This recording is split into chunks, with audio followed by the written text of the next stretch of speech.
שלום, שמי גדעון עדן. נולדתי בדיוק בשנת קום המדינה, זאת אומרת שאני כבר די ותיק. במלחמת יום הכיפורים הייתי בן 24-25, אחד החיילים הצעירים ביחידה שלי. נולדתי בטבריה, לא רחוק מפה, גדלתי בעפולה, התבגרתי בחיפה, ובחיפה אני גר עד היום. נשוי, יש לי 3 ילדים, 10 נכדים ברוך השם, שיהיו בריאים, ואפילו עוד אחד בדרך. אז ככה שיש לי מה לצפות גם בהמשך. מבחינת הרקע, טיפ-טיפה, אני יליד למה שנקרא משפחה מעורבת. אבי יליד הארץ, מזה הרבה מאוד דורות, אפילו ענף אחד של המשפחה, מה שנקרא סמ"ט, ספרדים טהורים, כאלה שלא הלכו אף פעם בגולה. יש לנו קרובת משפחה שגרה בפקיעין, היהודייה היחידה שגרה בפקיעין, היא איזושהי בדודה השלישית של אבי, ואתמול דרך אגב היינו אצלה במסיק זיתים, יש לה שם כמה חלקות.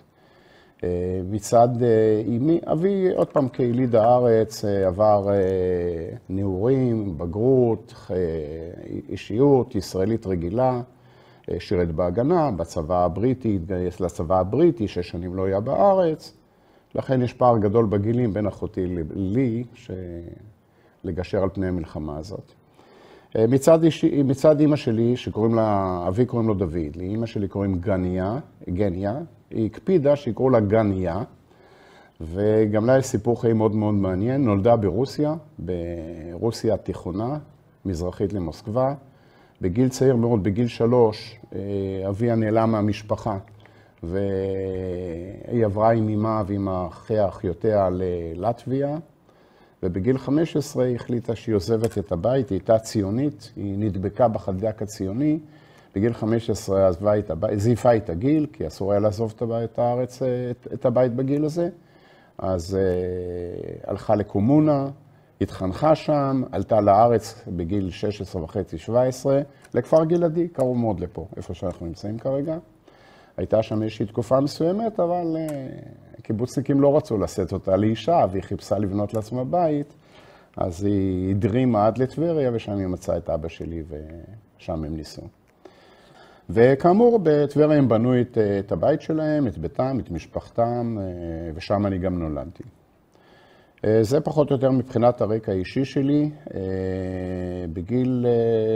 סיימתי תיכון, הייתי אז מתחת לגיל 18, בן 17.5, 1965, היו שנים די רגועות, הייתה איזושהי בעיה קטנה במשפחה, הלכתי ללמוד, לא התגייסתי למעשה לצבא, עשיתי אפילו טירונות נחל, אבל מיד אחרי זה הלכתי ללמוד, ואז מלחמת 6 הימים תפסה אותי בעצם בלימודים. וכל החבר'ה מסביב נלחמים ופייטרים ונעליים אדומות ונעליים שחורות וכובעים כאלה וכובעים אחרים, ואני הרגשתי די מתוסכל, אמנם במלחמת 6 הימים השתתפתי ברצועת עזה, אבל אחרי המלחמה ככה בקושי משכתי את עצמי עד לסיום הלימודים, ואז התגייסתי לצבא לשרת את השירות שלי. אז בגלל הרקע ההנדסי רצו לצרף אותי, לתת לי איזושהי עבודה הנדסית, אני מהנדס מכונות, אז רצו לתת לי איזושהי עבודה הנדסית, התנגדתי בכל תוקף, אז אמרו לי בסדר, אז תלך למקום שתתחרט, חיל הנדסה. חיל בלי תהילה גדולה, אבל אני מוכרח להגיד שהתאהבתי בחיל הזה מהרבה סיבות שהם יתבטאו במהלך השיחה הזאת. גם חיל קטן, אינטימי יחסית, גם מאוד טכני וטכנולוגי, גם קרוב מאוד מבחינת האנשים, ועד היום אני נשארתי חסיד נאמן מאוד של חיל ההנדסה, ובהמשך, כפי שהתברר, גם יחידות הצליחה של חיל ההנדסה, שהן במסגרת חיל ההנדסה. כשהתגייסתי, זה היה כבר 69, התחלת אמצע מלחמת ההתשה, שוב, התעקשתי לשרת הכי רחוק שאפשר. אז זה לא היה מרשל, זה לא היה מרחב שלמה, זה היה דרום מערב סיני, באזור הג'ידי מיטלה, באזור המעברים, בהתחלה בתור קמב"ץ. הייתי בטוח שאני בא לגדוד הנדסה, אני הולך להיות מקבל חיילים, הרנט המג"ד שלי, יהודה כהן, שאחרי זה היה כהנר ומנהל כביש חוצה ישראל, הוא אמר לי, אתה מוהנדס, אתה תהיה קמב"ץ. אמרתי, לא רוצה קמב"ץ, רוצה להיות מ"מ. הוא אמר לי, אני קובע מה אתה תהיה, לא אתה קובע מה אתה תהיה. אז הייתי בהתחלה קמב"ץ, אבל אחרי זה הגעתי דרך אותו גדוד, גדוד הנדסה 271, גדוד הנדסה סדיר, הנדסה קרבית בסיני, לתפקידים של סמ"פ ומ"פ, ואחרי איזושהי קדנציה קצרה בתפקיד מ"פ, עברתי לגדוד הצליחה 605. בוא רגע נעצור, תלך קצת על תהליך ההכשרה של הקורסים של ההנדסה, קורס מ"כים וקורס קצינים. בסדר גמור. אז אני הולך אחורנית. כשלמדתי בלימודים עתודה אקדמאית, החופשים, במיוחד הקיץ, משוריינים לטובת הצבא. אז ככה עשיתי קורס מ"כים בנחל 906, אז היה בשבטה. עוד בשבטה שלפני מלחמת ששת הימים. אף אחד לא היה מגיע לשם. בשבוע היה מגיע לשם אולי איזשהו רכב אחד.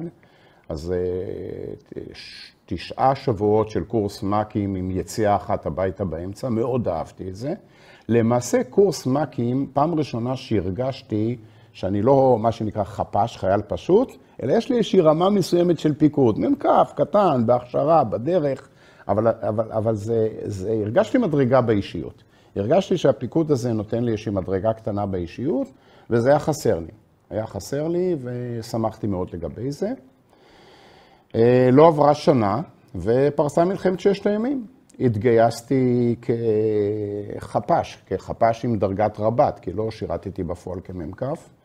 התגייסתי עם עוד קבוצה של סטודנטים בטכניון, איכשהו לא ידעו מה לעשות איתנו. בסוף הגענו לפלוגת ההנדסה של חטיבה 11 הראל, על בסיס חטיבת הראל ההיסטורית ממלחמת העצמאות.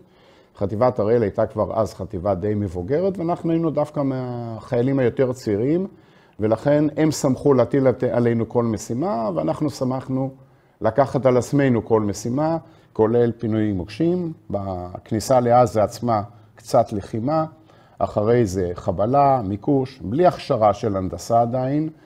קיבלנו איזשהו תדריך קצר של 2 בערך מה עושים עם מוקש, עסקנו בעיקר בפינוי מוקשים, היו הרבה מאוד מוקשים ברצועת עזה וצפון מזרח סיני, רפיח, אל-עריש, ועסקנו בעיקר בתקופה הזאת. אני זוכר את זה תקופה מאוד עשירה בחוויות מבחינתי. חזרתי ללימודים, אחרי סוף מלחמת ששת הימים ועוד קצת מילואים, חזרתי ללימודים. בקושי משכתי את עצמי עד לסיום הלימודים, כל הזמן היו לי את הדילמות, לעזוב את הכל ולהתגייס לצבא. חברים היו חוזרים הביתה ומספרים על חדירות מעבר לירדן ועל פשיטות בלבנון, ואני יושב ולומד מתמטיקה ופיזיקה.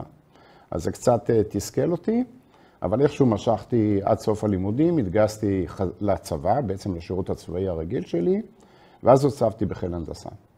מהנדס, הוצבתי בחיל הנדסה, עברתי קורס, כבר היה לי אז קורס קצינים בסיסי, עם דרגת ממ"ק, אז מה שהייתי צריך לעשות את ההשלמה החילית, ארוכה, 6 חודשים של השלמה חילית, מאוד מאוד אינטנסיבית, מאוד מאוד מקצועית. עשינו את זה בדרום הר חברון, ומאוד אהבתי גם את הסביבה וגם את העיסוק המקצועי, בכל האספקטים הרחבים של הנדסה. כהכשרה של קצין הנדסה, זה לא רק חבלה ומיקוז, זה קצת ביצורים, וזה גישור, וגישור כתב. של ערוצי נחל, ערוצי ואדי וכו'. והיות וזה היה בתקופה של מלחמת ההתשה, אז רוב התרגולים עשינו אותם על אמת, בשטח, בשטחים השונים, בגבולות השונים שצה"ל אז ישב בהם. סיימתי את קורס קציני הנדסה עם הסמכה כקצין הנדסה, ושוב, עוד פעם, מביאים אותי לשיבוץ במסגרת החיל, אומרים לי, אתה מהנדס, נשלח אותך לאב"ח. מה זה אב"ח? יושבים במרכז הארץ, במחנה צריפין. מלחמת ההתשה מעבר לחלון, ואני הולך לשבת בצריפין, אמרתי, לא יקום ולא יהיה. ניצלתי את זה שהייתי קצין מצטיין מחלקתי, ואז היה איזשהו מין נוהג של חיילים מצטיינים, היו נותנים לבחור. אמרתי, יש לי זכות לבחור. בחרתי והתחלפתי עם מישהו ששובץ לגדוד 271, הכי רחוק בסיני חוץ ממרשל, חוץ ממרחב שלמה. הגדוד ישב בג'ידי, במעבר הג'ידי, מול הגזרה הדרומית של תעלת סואץ, אבל חלש בעצם מבחינה הנדסית, מבחינת עבודות הנדסיות, על כל הגזרה המרכזית והדרומית של התעלה ושל מערב סיני. היה כבר הפסקת אש? לא, עוד לא. מלחמת ההתשה, הרבה מאוד פעילויות, הרבה מאוד. בהתחלה הגעתי לגדוד, המג"ד מסתכל בקורות חיים, הוא אומר לי, אתה מוהנדס, אתה הולך להיות קמב"ץ. אמרתי לו, לא רוצה להיות קמב"ץ, אני קצין הנדסה, תן לי חיילים, אני רוצה להיות מ"מ. אני רעב לחיילים ורעב מאוד לפעילויות. אמר לי, לא, אני קובע פה, אתה תהיה מוהנדס. באמת אתה תהיה קמב"ץ, סליחה, באמת עשה אותי קמב"ץ. נהניתי מאוד מהתפקיד, מאוד נהניתי מהתפקיד, גם בתור קמב"ץ. יש לי את הפריבילגיה שכל מיני משימות מסוימות, אני ממנה את עצמי למבצע. וכך עשיתי כל מיני פעילויות של מיקוש לאורך כביש התעלה, הסרת מיקושים. פה פתאום צריך לעשות איזשהו מערב, הצטרפנו לאיזשהו מערב, לאיזשהו חוליית קומנדו מצרית שהיה צפי שהיא תחדור את התעלה בלילה. ועשיתי את הפעילויות האלה, מסיים את הלילה בשעה 4-5 לפנות בוקר, בשעה 6 בבוקר אני כבר אצל המג"ד, מחכה למשימות היום, בדרך כלל הייתי מתלווה אליו, והיה לנו את כל המעוזים מגשר פירדן, זה היה המעוז הכי צפוני שהיה לנו שם אנשים, ועד למעוז הכי דרומי, שהיה דרומית לסואץ. דרומית לסואץ היה עוד מעוז אחד, באזור מה שנקרא, ותיקי מלחמת ההתשה, קוראים את זה, זוכרים את זה, תותחי נברון, תותחים שהיו דרומית לסואץ, היה לנו בלי עין הרע את כל המעוזים האלה וגם את השטחים שביניהם. אז היות והחיילים והקצינים היו משובצים בעיקר למעוזים, בתור קמב"ץ לקחתי לעצמי את הפריבילגיה לטפל בפעילויות שהם היו בין המעוזים. והיה לנו הרבה פעילויות בין המעוזים. פתאום עלה טנק על מוקש בכביש התעלה, פתאום צריך לשים מערב, פתאום יש איזושהי צליחה לצד המערבי וצריך לפנות שדה מוקשים לכוחותינו שהם יגיעו אל התעלה בכלל. אז לקחתי לעצמי כל מיני פעילויות כאלה, זה היה באמת פעילויות מאוד מעניינות. יש לי שאלה. החיילים, מגדוד, החיילים הפשוטים. עמך ישראל. כן? מכל התערובת. זה אחד הדברים היפים בחיל הנדסה. יש היום סיירת הנדסה, סיירת יהלום, יחידה מובחרת יחסית, אבל החיילים שלנו, עמך ישראל. האנשים שביום יום, קשי יום, באים ממשפחות כאלה או משפחות אחרות, יש כאלה שבקושי גמרו בית ספר, יש כאלה שבקושי משכו את עצמם, אבל איך אומרים, זה עם ישראל במיטבו. דווקא החיילים האלה, הפשוטים, הישרים, היו שם אירועים של גילויי מנהיגות, והצטיינות ואומץ לב, דווקא עם החיילים הפשוטים האלה אפשר היה לעשות הכל. היו לי גם, אחר כך שהייתי מ"פ, היו לי גם 2 חיילים שנתפסו על סמים והכנסתי אותם. אמרתי להם, מזל שלכם שאני קצין שיבוץ זוטר, המקסימום שאני יכול זה 30 יום, אבל 30 יום תחטפו ממני. לא, מה פתאום, אתה שכחת שאני חייל אצלך 30 יום, ואם הייתי יכול גם 30 שנה, הייתם חוטפים ממני גם 30 שנה על זה. אבל בסך הכל חיילים פשוטים, אבל עם הרבה מאוד קשר אישי עם החיילים. זה לא רק קשר אבאי ופיקודי, לפעמים היה חייל שחטף סתירה, כי הוא רואים את הכל במרחק של 200 מטר מהמצרים. אז גם זה היה, אבל הרבה מאוד קשר חם, גם בין הקצינים לבין עצמם, גם הקצינים עם החיילים, אבל בגדול החיילים זה עמך ישראל. עדיין אנחנו נמצאים במלחמת ההתשה, החלק האחרון של מלחמת ההתשה כבר שנת 1970, הוא היה חלק די קשה למען האמת, פשיטות כמעט כל שבוע הייתה פשיטה מצרית מהצד המערבי של התעלה שגבתה מספר לא קטן של נפגעים, הערבים שעשו אותם על כביש התעלה בעיקר. הייתה תקופה לא קשה, היו לנו גם נפגעים במעוזים, היינו גם בזה צריכים לטפל, בחיילים, במשפחות לפעמים. תקופה יחסית לא קשה, אבל אני חושב שמבחינה הנדסית, עשינו את מה שצריך היה לעשות, הבאנו כבוד גם לחיל ועשינו את המשימות ההנדסיות. העובדה היא שלא רק שבתור קמב"ץ ואחרי זה סמ"פ, לא רק שקיבלנו הערכה מאותם מפקדים שהם היו אחראים על הגזרות, אלא שבדרך כלל הייתה אפילו דלת פתוחה, למשל אני זוכר אפילו אצל צ'יץ' ואחר כך קלמן מגן, שהיה מפקד אוגדת סיני, כקמב"ץ וסמ"פ, הייתי יכול להגיע ללשכה ולהיכנס. ואותו דבר גם אצל מח"טים שישבו בקו. והקפיץ אותי גם יום אחד, הייתי אפילו בסוף שבוע עם אשתי, ואני מקבל טלפון והמג"ד אומר לי, אתה עכשיו הולך להיות מ"פ. עוד לא הרגשתי את עצמי אפילו מבושל, כי בתקופה הזאת גם המעבר בין תפקידים היה יחסית די מהיר. הייתי 6 חודשים קמב"ץ, 9 חודשים סמ"ך מ"פ. והוא אמר לי, אתה עכשיו הולך להיות מ"פ, אבל הבנתי את הנסיבות, קיבלתי את האחריות, והייתי גם מ"פ הנדסה קרבית, מה שנקרא, גדוד הנדסה 271, גדוד סדיר, במערב סיני, בחלק האחרון של מלחמת ההתשה. אוגוסט, 30 ביולי או 1 באוגוסט 1970, הסכם הפסקת האש בתיווך אמריקאי בין ישראל למצרים, יופי, אנחנו אחרי תקופה מאוד מאומצת של קו עורף, ומה זה עורף? כשהיינו יוצאים לעורף, אז לא היינו יוצאים לשם אימונים או לשם דברים, היינו עוברים לגזרה אחרת. היינו עוברים לגזרת הירדן, לגזרת סוריה, רמת הגולן, לגזרת לבנון. אז כשהיינו נמצאים בעורף, היו לנו פשיטות בלבנון, פשיטות קלחת שהיו בתקופה ההיא הרבה מסוגן. הגענו עד קלחת 22 אפילו, ללבנון, לפתחלנד, מה שנקרא, רמת הגולן, גם אפילו בגבול ירדן, אבל תקופה ארוכה ומאומצת. בתור בחור צעיר וכזה שהרבה זמן החזיקו אותו לא פייטר, לא מספיק פייטר שמשתוקק, אז לקחתי את הכל בברכה. פרצה, מה שאנחנו קוראים פרצה הפסקת האש, די בהפתעה. גם כן הייתה שם עבודה הנדסית מהירה מאוד, גם בשביל לבנות את התעוזים, את הקו השני של המעוזים, על ציר החתם, כ10 קילומטר מהתעלה. לאחד מהם יהיה אחר כך תפקיד בסיפור שלי על מלחמת יום הכיפורים. וגם לבנות את התעוזים, גם לבנות דרכים, גם לבנות דרכי דמה. סללנו גם, בעצם לא סללנו דרכי דמה, אלא צבענו את הדיונות, שיהיה להם מין סימון כזה של דרכי דמה ושל תעלות קשר דמה, כי היה הסכם הפסקת האש, גרס, שכל צבא נשאר במקומו, ואסור לעשות שום דבר. אסור לבנות אפילו מוצב חדש. אז בהתחלה עשינו את הכל דמה, שהלוויינים יצלמו את הדמה, ואחרי זה החלפנו את הדמה במשהו אמיתי יותר. המצרים כמובן לא קיימו את הצד שלהם, ומיד איך שפרצה הפסקת אש, קידמו את הטילים, את סוללות הטילים שלהם, טילי אוויר, טילי טקה, קידמו אותם אל קו התעלה, ובעצם השביטו את הפעילות של חיל האוויר מעל קו התעלה. עוד כשנה בערך בתפקיד הזה, ובשלב מסוים גם אני הרגשתי בשל וגם התחתנתי, ואז הוצבתי לגדוד הנדסה 605, גדוד סליחה.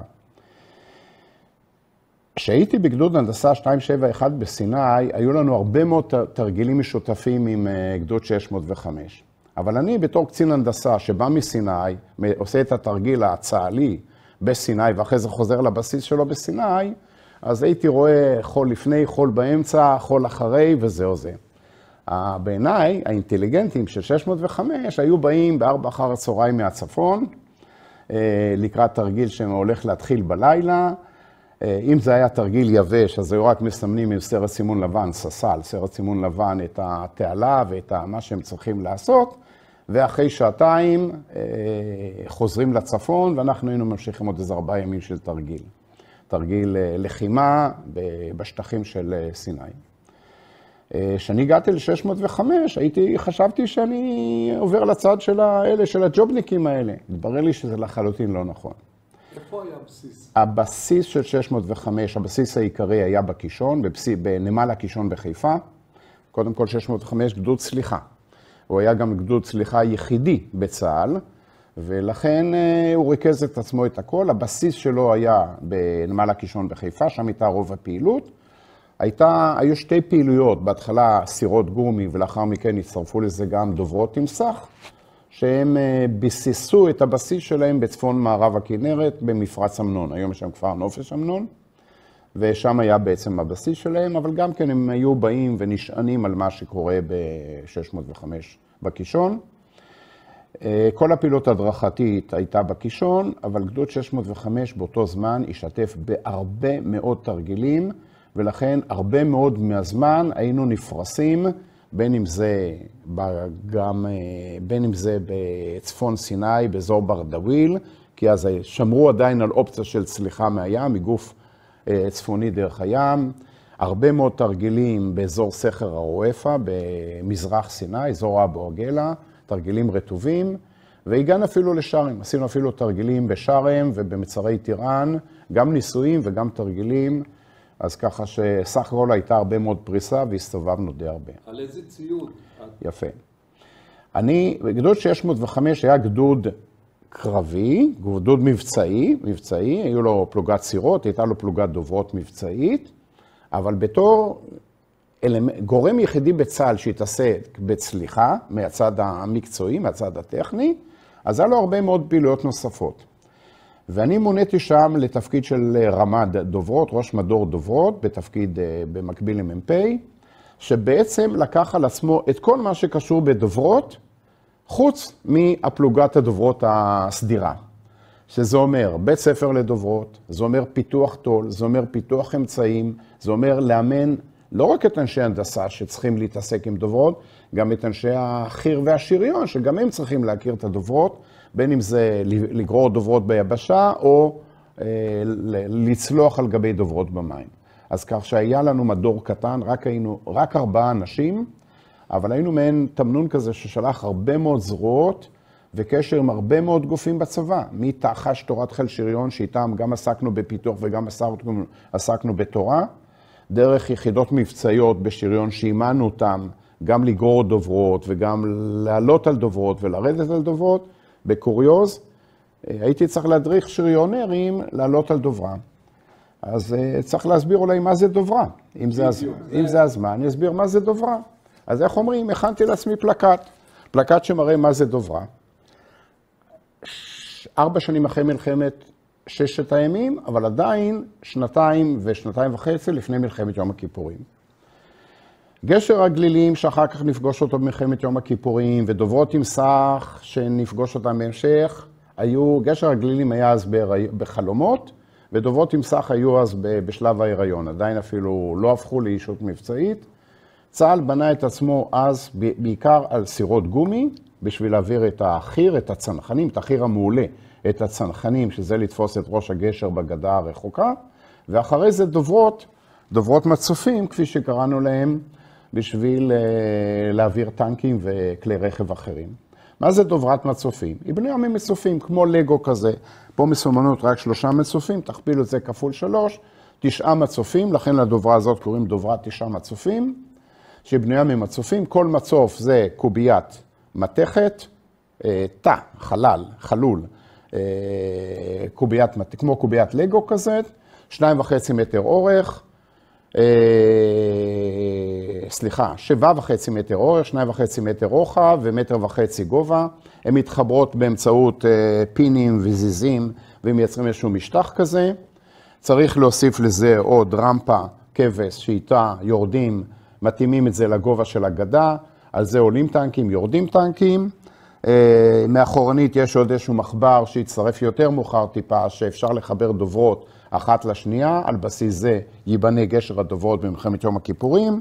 2 מנועים, שהם היו מנועים ימיים שנקנו בגרמניה, מנועי שוטל, עם ברך, היא צבועה פה בצבע כחול, עם ברך שבקצה שלה יש מדחף, הרי דוברה צריכה לשוט גם במים, ובשביל לשוט במים יש מדחף, והמדחף מניע, היו 2 כאלה, כתוב פה כפול 2, היו 2 כאלה, מונסטר ענק, עוד לא הייתה לנו עגלה שמצוירת פה למטה, מונסטר ענק, ששוקל כמעט 60 טון, ומסוגל גם לשאת עליו טנק מערכה, שזה גם כמעט 60 טון, 56, אז הטנקים של צה"ל היו 56 טון, אז זה מסוגל לשאת על עצמו טנק מערכה, שזה גם כן שוקל כ-60 טון, אז זה נותן קצת את הפרופורציה, אם כאילו מכונית של טון צריכה לגרור מטען של טון, אז בקושי היא מתנהלת עם זה.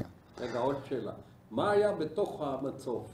בשלב הראשון היה אוויר. היה קונסטרוקציית מתכת ובפנים אוויר. אחרי זה עשינו המון שיפורים. אחד השיפורים שהציל הרבה מאוד דברים במלחמת יום הכיפורים, זה הכנסנו לתוך התאים האלה, הכנסנו לזה פוליאוריתן, קצף פוליאוריתן, פשוט מילינו את התאים בקצף פוליאוריתן, וזה גרם לכך שאפילו אם התא הזה נחרר, מתחרר, בין אם זה מרסיס פגז או משן של טרקטור, מכף של טרקטור, הוא עדיין לא מאבד את כושר הציפה שלו, עדיין נוצף. אז זה בפנים נכנס, כן. אתה מהנדס מכונות. כן. וראש מדור שאחראי על פיתוח, על הדרכה. זה נתן לך משהו בהתפתחות הדוברות? אם אני הועלתי להתפתחות הדוברות, אני מאמין שכן. כמהנדס. כמהנדס, ברור. בשביל זה גם שם אותי בתפקיד הזה, כי היה פה צירוף גם של מ"פ קרבי וגם של מהנדס. מהנדס מכונות אפילו. אז מבחינת התועלת לדוברות, כן. אבל בואו נדבר טיפה על המתודיקה, על המתודולוגיה. אני כמהנדס שמתי דגש חזק לא רק על המכניקה ועל החלקים ועל הברגים, אלא גם על השיטה ועל המתודולוגיה. אז היה פה המון מה לפתח מתודולוגיה. נתחיל בזה שבשנים האלה, 70-71, היו בונים את הדוברה במים. עכשיו לוקחים מצופים, שכל מצוף צב, וכל אחד שלוקח 2 מצופים ושם אותם בבריכה או במים, יודע שהם לא צפים שווה, אפילו אם המצופים נראים שווה. אז החל מאיך לבנות את הדוברה במים. אחרי זה התחילו לחשוב על אפשרות שאי אפשר יהיה לבנות את הדוברה במים, צריך לבנות אותה ביבשה, אז גם לבנות את הדוברה ביבשה. עוד לא הייתה העגלה הזאת שנקראת גרור, אני מדגיש, עוד לא הייתה העגלה הזאת. ואחרי זה צריך להביא אותה מהמקום ששם בנו את הדוברה, קרוב מאוד למים, 20, 30, 50, 100 מטר, צריך להביא את זה למים, אז צריך לגרור. עכשיו, מסה ששוקלת 60 טון, שגוררים אותה או דוחפים אותה, בין אם זה דחפורים או טנקים, היא מתחפרת בחול.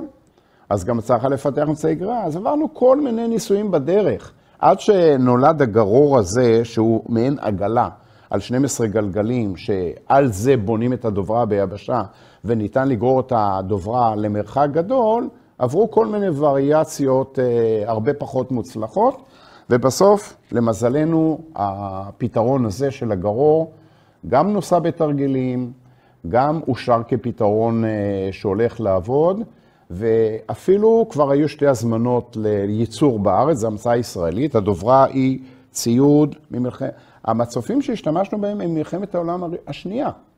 קנינו את זה בתור פסולת מתכת, לא בתור מצופים, אבל הגרור הוא פיתוח ישראלי, הוא קיבל אישור חימושי, הוא נוסע בניסויים, ובמלחמת מזלנו שממש ייצרו אותו על סף מלחמת יום הכיפורים. מלחמת יום הכיפורים הוא עדיין ישב בחצר של המפעלים היצרניים, אחד בנסר סירני, השני בבאר שבע, והיינו צריכים למשוך אותם משם בשביל להשתמש במלחמת יום הכיפורים. עוד שאלה, באיזה מרחק היה מתוכנן שהדוברה על גבי עגלה תהיה מאזור שהיא צריכה לצלוח? אז נתחיל דווקא בשאלה הזאת מהסוף להתחלה. סמוך למלחמת יום הכיפורים כבר דובר על מרחק של 10 קילומטרים. פלוגה שלי, שהייתה פלוגת דוברות מילואים, בנתה את הדוברות ברפידים, צלחה בתעלת סואץ, בדדנו את המרחק שנסענו 97 קילומטר. כלומר, הדוברה על הגרור נסעה 97 קילומטר, קצת כבישים, אבל גם הרבה חול. אבל זה פתרון שהגיעו אליו ממש בשנה האחרונה לפני מלחמת יום הכיפורים, בשנת 1972-73, כי לפני זה דיברו על טווחים שבין 10 מטרים ל100 מטרים. בתרגילים בסיני, דרך אגב, זה נסע 200 מטר ונכנס למים. היו לפני מלחמת יום הכיפורים תרגילים גדולים בסיני, אחד הגדולים בהם ששם גיבשו בעצם את המתודולוגיה, לא רק הטכנית של הצליחה, זה התרגיל הגמי, כולל צנחנים, שריון, כל תורת הצליחה. תרגיל עוז, 1972, נובמבר 1972, אז הגרורים נסעו 200 מטר על חול כבוש ולח, ונכנסו בקלות למים. במלחמה הם נסעו 97 קילומטר, וגם פלוגה סדירה הביאה את הדוברות שלה לתעלה, גם כן מבלוזה, גם כן מרחק של כמעט 90 קילומטר. יפה, אז ככה שהדברים האלה התפתחו בהדרגה, ואני מאוד אהבתי את זה, גם הרגשתי שאני עושה משהו חדש ומקורי, לא לבד, אני מוכרח להגיד, הייתי בתור ראש מדור דוברות, הייתי השלישי בתפקיד. החלפתי 2 שהם שניהם היו מצוינים, עקיבא דורון וחיים מילר שהיו לפניי, הם שניהם היו מצוינים בתפקיד הזה, והם התחילו את כל המורשת הזאת, אבל אני מדבר על סך הכל קבוצה של 4 אנשים, שמתוכם אני ראש מדור מהנדס, סגני ראש מדור, גם כן בחרתי מהנדס, חייל, מש"ק, חייל מש"ק, שאחרי זה במלחמת יום הכיפורים היה מפקד דוברה סדירה, ופקידה, שהייתה לנו פקידה. וכל זה בעצם בנינו לעצמנו בית מלאכה קטן, עשינו דגמים מעץ, את כל התרגולות הדגמנו בהתחלה על שם דגמים מעץ, ורק, למשל, היה לי מין דגם כזה מעץ, ולא ציור כמו שמופיע פה, ותרגלנו גם על דגמים, וגם בצורה הזאת פיתחנו את המתודולוגיה. אתה כראש מדור, היה לך ממשקים עם גורמי מטכ"ל? אני אבנה את הממשקים מקרוב לרחוק, לפני מטכ"ל נגיע גם לגדוד עצמו. קודם כל בגדוד כן. היה בגדוד בנושא דוברות, בנוסף למדור דוברות שהיה בראשותי, הייתה פלוגת דוברות סדירה, ולפלוגת דוברות היה מ"פ מעולה, יהודה חודד הז"ל, שנראה במלחמת יום הכיפורים, גם זכה לעיטור העוז, וגם היינו חברים, עשינו קורס קצינים ביחד, אז ככה שהיינו עוד חברים מקורס קצינים, ושיתפנו פעולה, היינו הרבה מדברים ביחד, עושים תתל"גים ביחד, והיינו הרבה מאוד דנים על תרגולות ומנסים אותם, כי ליהודה היו גם חיילים, ואם הייתי צריך לנסות משהו, הייתי יכול לנסות או על בסיס חיילי מילואים או על בסיס חיילים של יהודה. דבר שני, לגדוד היה קמב"ץ, ששוב, בתור גדוד מיוחד, הקמב"ץ היה גם מדריך ראשי, וגם היה קצין אג"ם, וקוראים לו שלמה אהרונישקי, יליד קיבוץ דפנה, ואחרי זה לימים התמנה להיות למפכ"ל, והוא היה, בזמני הוא היה קמב"ץ בגדוד, והיינו יושבים לפני כל תרגיל ואחרי כל אימון, והיינו דנים, מפיקים לקחים, ומיד רושמים את זה לתורה. אז אלה ממשקים פנימיים. עוד שאלה, הרגשת שנותנים לך לביטוי את היצירתיות? מאוד, מאוד. וזה גם לטובת חיל הנדסה, שאלת מקודם שאלה על חיל הנדסה, זה גם לטובת חיל הנדסה בכלל, וגם לטובת הגדוד הזה בפרט. כי הגדוד הזה, אני חושב שהרבה בזכותו של המג"ד הראשון, אבי זוהר, סגן אלוף אבי זוהר, שהוא הקים את הגדוד, והוא בעצם הקים את השורשים של מערך הצליחה בצה"ל. אני חושב שאבי זוהר, לא רק שהוא בעצמו יצירתי, אלא הוא עודד יצירתיות בכל הרמות. כלומר, לא היה לו הבדל אם זה יצירתיות מרמה של רב סרן או מרמה של חייל. הוא עודד יצירתיות, וכל רעיון הרגשת שנותן לך במה ומוכן לנסות ותמיד לדבר ולהקשיב. המערכת עודדה את זה. המערכת הפנימית של הגדוד עודדה את זה. המעגל השני של הממשקים זה חיל הנדסה. אז עם יחידות הנדסה קרבית אחרות, גדודי הנדסה אחרים כמעט ולא היה לנו ממשקים, קצת עם 606 שעסק עם דחפורים וטנקי גישור, אבל במכנר הוקם במשך הזמן מדור צליחה, שמי שהיה ראש מדור צליחה זה היה ברוכי, אחרי זה רב סרן, אז סרן שמואל בראל, ברוכי, שהוא גם כן היה אדם עם מאוד קשרים, אדם מאוד חם, גם מקצועית וגם אנושית, עם הרבה מאוד פתיחות וקשרים, ותמיד אפשר היה לגשת אליו ולדבר איתו. אני זוכר למשל שבאחד השלבים שהתחילו לדבר על צליחת תעלת סואץ, ניגשתי אליו ושאלתי אותו, מה מהירות המים בתעלה? זה לא מה שיש לנו בקישון, שזה מהירות 0, או ברואפה, שזה גם מהירות 0, או קרוב ל-0. יש זרמים בתעלה, הבדלי גיאות ושפל בין הים התיכון לאוקיינוס ההודי, אז בתור מהנדס הבנתי שיש זרמים, הוא לא ידע. הלכנו לטכניון, בהסכמתו, אני הלכתי לטכניון, דיברתי עם אנשים בטכניון שעוסקים במים ובזרימה, ואמרתי, תחשבו לנו, תמדידו, אי אפשר למדוד, אבל תחשבו לנו. ושראינו את המספרים, נבהלנו, 6 מטר לשנייה, זה כבר בנסיעה איטית של מכונית, זה בן אדם שיותר מהולך. ודוברה במים, עם מנועים 60 טון ומנועים של 80 כוחות סוס, הבנו שיכולה להיות בעיה. אז על בסיס זה הרחבנו, שינינו את התרגולת, וצירפנו בעצם לתרגולת גם סירות גרר, שיש להם מנועים חזקים, לא מנועים חלשים של דוברה, אלא מנועים חזקים, וידענו שאיפה שיש זרמים חזקים, צריך להיעזר גם בסירות גרר. הדברים האלה התפתחו כאמור במעגלים, והמעגל של מדור צליחה במכנר היה ממש או בן בית אצלנו, אנחנו היינו בן בית אצלו. לגבי גורמים אחרים בצה"ל, היו קשרים נוספים, כשעיקר הקשרים הם היו עם 2 גופים בשריון. אחד זה תחש. מי שהיה אז ראש תחש זה היה אמיר עדיין, אבל היה לו אצלו סגן אלוף מדליה, בזמני זה המדליה, ועם מדליה עבדתי הרבה מאוד. מדליה מצד אחד ביטא גם את הצורך המבצעי, אבל מצד שני גם עזר לגבי הפתרונות הטכניים וההנדסיים. כי בכל מקרה, כל פתרון שאנחנו מביאים, איכשהו מתחבר בקצה לטנק. גם פה רואים, בסוף יש לנו פה טנק. או לגרור, או לעלות, או לרדת, אבל בסוף יש גם טנק, או משהו שדומה. בעיית הייצול. בעיית הייצול למשל. ועם מדליה מאוד נעזרנו גם בתכנונים וגם בניסויים וגם בתרגולות לגבי שימוש או כל הקשר בין. אפילו שאלה מאוד פרוזאית. איך מפקד הדוברה, שיושב פה על הסיפון הזה למעלה, איך הוא מדבר עם מפקד הטנק, עם המת"ק, שיושב פה בצריח למעלה. אז ניסו טלפון אחורי, וידעו שזה, א', ברוב הטנקים הטלפון האחורי לא עובד, או שזה לא אמצעי שהוא ממש נוח. בסוף מצאנו איזושהי תרגולת שאם לא טלפון אחורי, מיד כגיבוי, איזשהו להיכנס איכשהו לקשר הפלוגתי שיש לטנקים, אבל לא להפריע יותר מדי, כלומר, לדבר על מה שצריך ולא לדבר על מה שלא צריך. אז גם דברים מהסוג הזה. גופים נוספים שהיה לנו איתם קשר, זה היה יחידות שריון סדירות, ואז התחילו בצה"ל לפתח את המושג שנקרא אוגדה צולחת.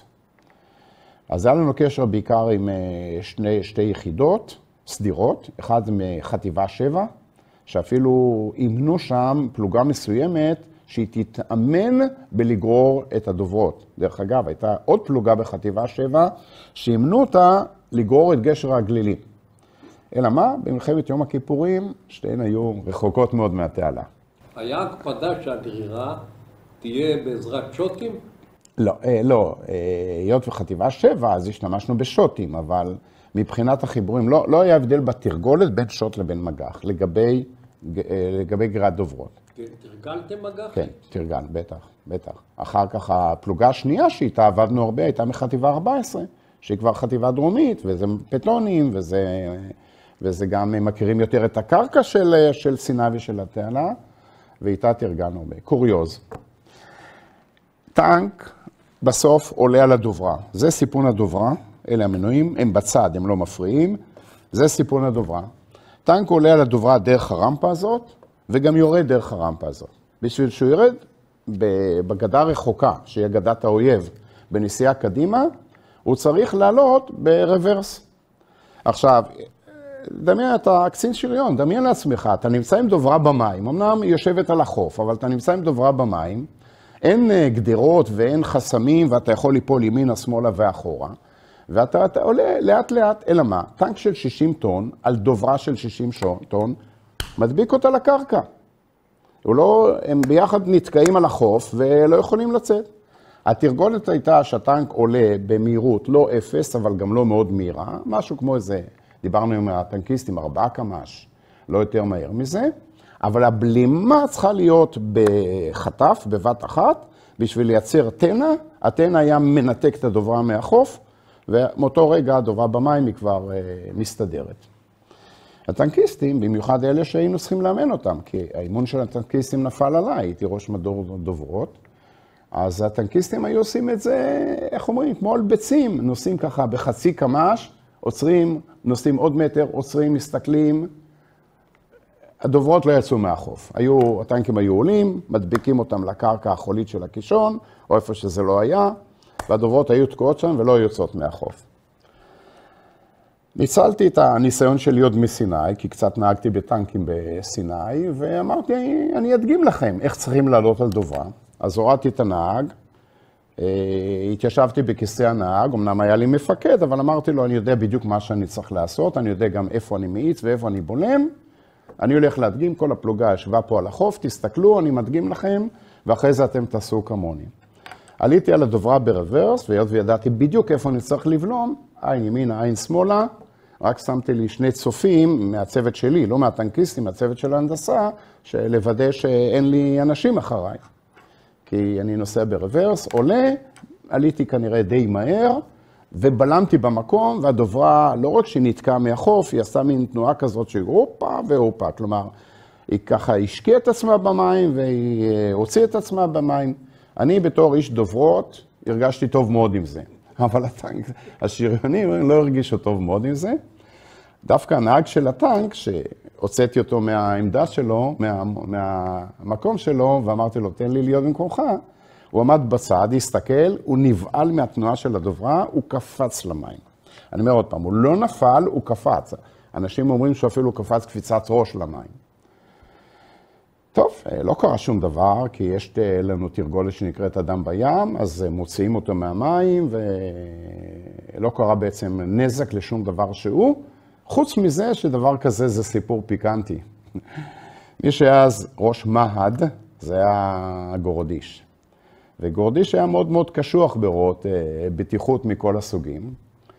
אני לא הייתי ער לזה, אבל מי שהיה כן ער לזה זה המג"ד שלי. אז הוא אמר לי, בוא מהר מאוד, אם הסיפור הזה מגיע לגורדיש, אתה, לא רק שאתה עף מהתפקיד, אתה נכנס גם להרבה זמן לכלא, אני אשפוט אותך, כי אי אפשר לשפוט פעמיים על אותה עבירה, אז אני אשפוט אותך, וזה יהיה לך יותר זול מאשר אצל גורדיש. באתי אליו למשרד, אומר לי שב, ולא צריך לעמוד. הרס"ר אמר, תעמוד. המג"ד אמר לי שב, לא צריך לעמוד. מה העבירה? רשם בעצמו את הטופס תלונה, אני שופט לך ל7 ימים מחבוש, בוא עכשיו יוצאים, לקח אותי לקרמל שלו, היה לו קרמל דוקס, לקח אותי לקרמל שלו, נוסעים לכלא, נכנסתי איתי למפקד הכלא, כלא 6 בעתלית, נכנסתי איתי למפקד הכלא, השביע אותו שמתייחסים אליי בכבוד, ואחרי 3 ימים בא גם להוציא אותי, אמר מספיק 3 ימים בכלא, אמנם נשפט ל7 ימים, אבל אחרי 3 ימים מספיק. היה לכם חדר ליד המרפאה, לא? היה לנו אוהל, זה היה קיץ, היה לנו אוהלים, והמקום היחידי ששם שומרים פקודות מטכ"ל כהווייתן, זה בכלא. הכל. אני מאוד נהניתי בכלא בתקופה הזאת, על ידי היו טייסים שעשו בזים אסורים, היה טייס מסוק שרצה לאכול איזשהו שווארמה מעצר עם המסוק שלו על יד שווארמיה באזור לכיש, ואלה היו הצוות שהיינו... והיה לך 3 ימים לנוח. היה לי 3 ימים טובים, כן. היה לי 3 ימים לחשוב על הכל. לחשוב על הכל. אני מכיר את זה אישית. יפה. רק אני עשיתי 35 יום. אז אותי הוציאו בזול, הוציאו מהר אותי מהכלא. אוגוסט 1972 השתחררתי משירות סדיר, ואז גם צריך לספר משהו על מערך הצליחה כולו. קודם כל, אני חושב שאולי הסיפור הזה לא כל כך מוכר בציבור, אבל מערך הצליחה לא נולד מלמעלה, כאילו זה איזושהי מין החלטת ממשלה או החלטת מטכ"ל באופן מסודר. הוא נולד כתוצאה מכל מיני אמוציות והשפעות של כל מיני קצינים, כל אחד לגישתו וכל אחד בהתאם לשיטתו, וכל אחד מהבכירים הדומיננטיים היו אריק שרון וישראל טל. כל אחד מהדומיננטים האלה, מהקצינים הדומיננטים האלה, תרם את חלקו לאופיו ולפיתוח מערך הצליחה. סיפרתי מקודם איך היינו מפתחים כל מיני אמצעים ותרגולות בעצמנו, אבל זה קרה בכל המערך. אותו דבר זה קרה גם לגבי התמסכים, שהביאו אותם בתרמית לארץ ולא כדרך הישר. דבר שני, בשנים האלה האלוף טל היה סגן הרמטכ"ל וראש אג"ם, והוא היה מהיוזמים, הוא לא יזם, אבל הוא מיד בהתחלה חיפש לצליחה אמצעי סער. כלומר, שבונים אותו רחוק מהמכשול, רק שריון, לא צריך אנשים אחרים, טנקים גוררים אותו, משיקים אותו, בנסיעה ישירה מגיעים למכשול, משיקים אותו ומיד כבר עוברים עליו. אמצעי סער. ולכן, היות וזה היה הבייבי שלו, והפיתוח של גשר הגלילים היה בערך משנת 70 ועד שנת 72, הוא חסם תקציבים לכל מיני פיתוחים מקבילים. לא, כל הפיתוחים שאני מדבר עליהם נעשו במחתרת. למשל, שאלת מקודם על הפוליאוריתן שמילינו את זה, מילאה לנו את זה מסגריה פרטית בחיפה על חשבונה. לא היה כסף, לא היה לה אפילו הזמנת רכש מהצבא. מילאה את זה על חשבונה. את הייצור של הגרורים נתנו לשני מפעלים, אבל היינו צריכים לעשות כל מיני מחברים ומטעמים וכל מיני דברים, הם גם כן עשו את זה בלי הזמנת רכש. זו הייתה תרומה שלהם לביטחון ישראל. הרבה מאוד מהדברים האלה התפתחו בצורה כזאת. לכן גם התורה לא התגבשה במשהו, במהלך שלם וסדור, אלא בחלקים. למשל, הזכרתי את התרגילים ברואפה, ששם תרגלו לא רק את הציוד הטכני, אלא גם תרגלו את התרגולת המבצעית של איך אוגדה צולחת, עם כל המערכת העצומה הזאת. דרך אגב, קרב הצליחה, זה לדעתי הקרב הכי מסובך שיש ביבשה. הקרב הכי מסובך שיש ביבשה, קודם כל האוגדה צולחת יש לה איזה 6 חטיבות, לא 3 ולא 4, יש לה 6 חטיבות. היא מקבלת חטיבת צנחנים שהיא צריכה לכבוש את ראש הגשר בגדה הרחוקה. היא מקבלת אגד סליחה, אז זה היה גדוד, אבל זה היה גדוד בגודל של אגד, ואחרי מלחמת יום הכיפורים זה היה אגד. היא מקבלת אגד ארטילרי משל עצמה, ובדרך כלל סיוע של עוד איזשהו אגד אחד.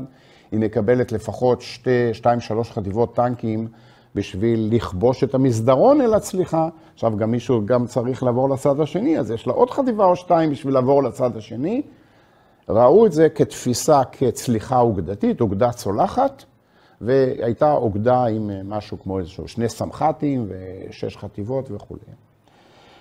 עכשיו, גם מבחינת התרגולת הטכנית, מה קורה, איך הטנקים עולים, לפי איזה סדר, באיזה צורה, מה הם עושים שהם עולים, מה הם עושים שהם יורדים, כל הדברים האלה לא היו פתורים. אז תרגלו אותם בתרגלים, במיוחד בתרגלים אגמיים, תרגלים צה"ליים גדולים. על מה תרגלו? על אגם קטן, אגם של מי שיטפונות חורף, בערוץ נחל אל-עריש, בסכר הרואפה. סכר הרואפה באזור אבו עגלה חסם את זרימת המים, נוצר איזשהו אגם ברוחב 70 מטר. אז קודם כל, כל התרגולים היו על 70 מטר. תעלת סואץ במלחמת יום הכיפורים, 180 מטר. כלומר, יותר מפי 2, וזה שונה. המים ברואפה, אמרתי, הם שקטים לגמרי, עלה לא זז שם ימינה או שמאלה, תעלת סואץ, זרמים של עד 6 מטר, ובגלל גאות ושפל, הלוך וחזור, כלומר בוקר לכיוון אחד, אחרי צהריים לכיוון שני, לא לאותו כיוון אפילו. גם השטח שאיתו מגיעים האמצעי הצליחה, ואחרי זה הטנקים וכולם מגיעים לצליחה, מרוב תרגילים היה כבוש. זה גם אדמת מדבר בחורף, ירד קצת גשם, אדמה הייתה רטובה, אין דבר יותר טוב מזה. דיונות חול בסיני, החול מתפורר אף ברוח ומתפורר מהידיים. הכל שוקע, אפילו גשר הגלילים שקע בדיונות חוף. דוברות שקעו בדיונות חוף, הכל שוקע. ברואפה שום דבר לא שקע, הכל היה כבוש, אמנם לא כביש, אבל היה כמו כביש. היה שם אדמה כבושה וכל התרגולות עבדו נהדר. ולכן אני מעיר את זה, כי במידה מסוימת, זה פחות השפיע על הדוברות, אבל זה מאוד היה קריטי לגשר הגלילים למשל. כי מה שניסו ומה שהדגימו ברואפה לא היה רלוונטי בכלל למה שקרה במלחמת יום הכיפורים. וזה מסביר דרך אגב, למה גשר הגלילים לא הגיע במלחמת יום הכיפורים, לאן שהוא היה צריך להגיע בזמן. הגיע באיחור של 3 ימים. אז ככה שהדברים האלה הם גם כן לזכותם של מי שהובילו אז את כל מערך הצליחה בצה"ל, שהם בנו יתירות. למשל, לתמסכים לא היה תפקיד מבצעי בתורת הלחימה של לפני מלחמת יום הכיפורים. ראו את זה כאמצעי גיבוי. בסוף, הראשונים שצלחו, זה היו דוברות תמסך. גשר. לא דיברו על גשר דוברות, כי לחיל הנדסה היה גישור כבד, שמבוסס מאותם מצופי יוניפלוט, אבל לא עגלה ולא מנועים ולא מדחפים, חלקות גשר, שהם מתחברות, בונים אותם במים, ובונים מהם גשר יציב, שגם כלי רכב, גם אוטובוסים יכולים לנסוע עליהם. אבל הגישור הכבד אי אפשר לבנות אותו במלחמה. וכפי שראינו במלחמת יום הכיפורים, בלי גשר לא היו צולחים. אז כל הדברים האלה התפתחו בעצם כתוצאה מכל מיני גיבויים. אפילו הגרורים האלה, בהתחלה עוד לא היה ברור שזה אמצעי השינוי העיקרי, ורק בגלל שנכשנו האמצעים האלטרנטיביים, סליחה, אז הגרור בסוף הפך להיות לאמצעי השינוי העיקרי לגבי הדוברות. אז כך שהדברים האלה במידה, אני חושב, די גדולה, ההצלחה נזקפת. יש הרבה אבות להצלחה, כמו שתמיד אנחנו יודעים, אבל אם אנחנו מסתכלים על הארכיטקטים של מערך הצליחה, אז בראש ובראשונה אבי זוהר, שהוא היה גם המייסד וגם הארכיטקט הראשי של מערך הצליחה ברמה האסטרטגית, לא רק ברמה הטכנית, והפיקוד הבכיר של מערך הצליחה, שהם היו כולם ברמה של מ"פים, הם היו מ"פים בעבר, בהווה וכו'. מבחינת אנשים, שזה סיפור מעניין לא פחות. חיל הנדסה הוא חיל קטן. אין לו מספיק חיילים סדירים בשביל לייצר יחידות מילואים. אז שהתחילו לדבר על צליחה, ואפילו דיברו על 2 אוגדות צלחות. כלומר, שהקימו את גדוד מילואים 630, מילואים 630, זה לא נעשה מתוך כוונה שיהיה גיבוי לגדוד הסדיר, זה נעשה מתוך כוונה שיהיה גדוד צליחה עבור אוגדה צולחת שנייה. כי רצו 2 ראשי גשרים, לא רצו ראש גשר אחד שכל הצבא יתנקז לצוואר אחד. וכל ראש גשר כזה בתוכנית הבסיסית הייתה עם 2 גשרים לפחות. זאת אומרת, צה"ל צריך 4 גשרים. עוד לא הספיקו להצטייד ב4 גשרים. לא היה במלחמת יום כיפורים ציוד ל4 גשרים.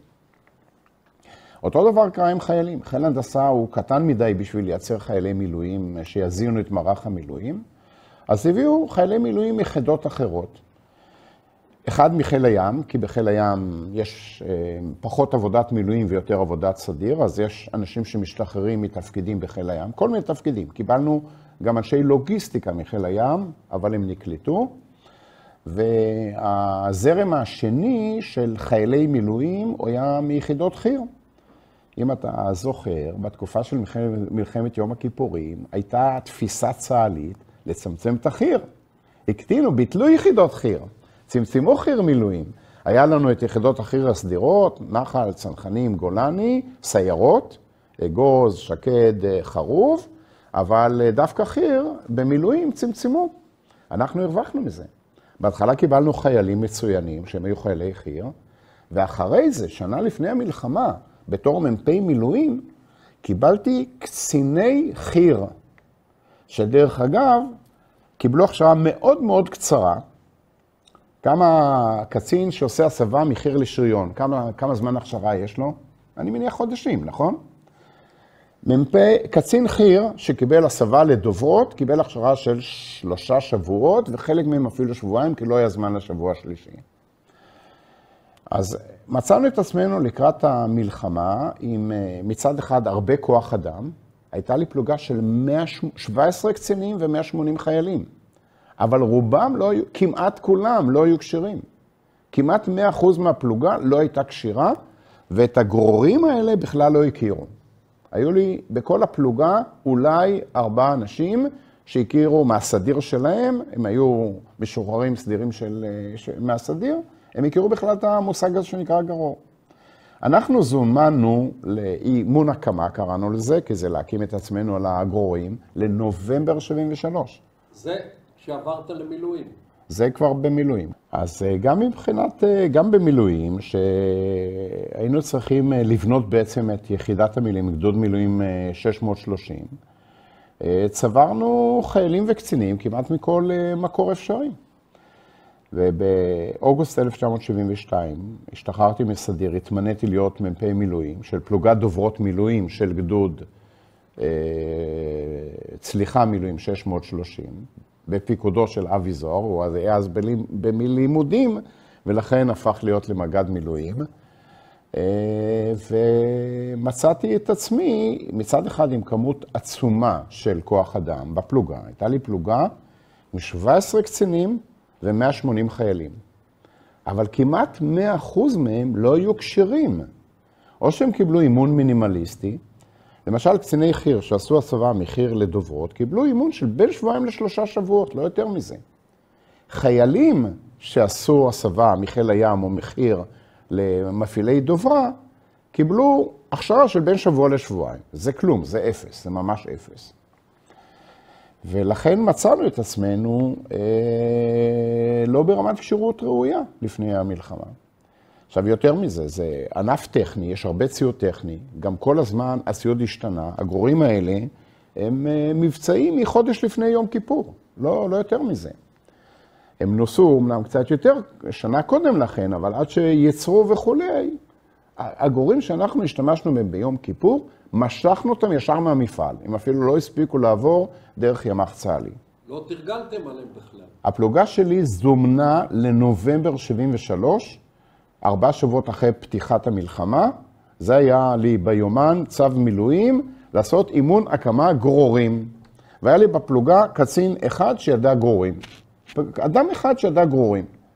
וזומנו, ואת כל הנושא הזה, אנשים לא הכירו בעצם. גם מבחינת ציוות, צוותים, גיבוש, היו קצינים שלא הכירו את החיילים שלהם, היו חיילים שלא ידעו באיזה צוות הם, ואני זוכר את עצמי, חודשים לפני המלחמה, שקיבלתי את הפיקוד על הפלוגה, הדבר הראשון שהעסיק אותי עוד לפני שחשבתי איך לאמן ולהכשיר את החיילים ואת הקצינים, זה קודם כל לעשות ציוות נכון, כי הציוות גם לא היה הגיוני. הוא היה בנוי לפי סדר, מי שהגיע קודם היה יותר בכיר, ומי שהגיע אחר כך היה כפוף למי שהגיע לפניו. וזה לא היה הגיוני, לא מבחינת הבחירות, לא מבחינת הניסיון הקרבי, לא מבחינת הכשרה, מכל צורה זה לא היה הגיוני.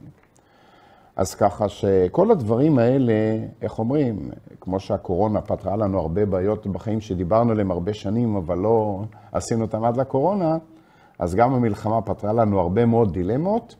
למשל, את כל נושא הציוות הקרבי עשיתי ברפידים במקביל לבניית הדוברות.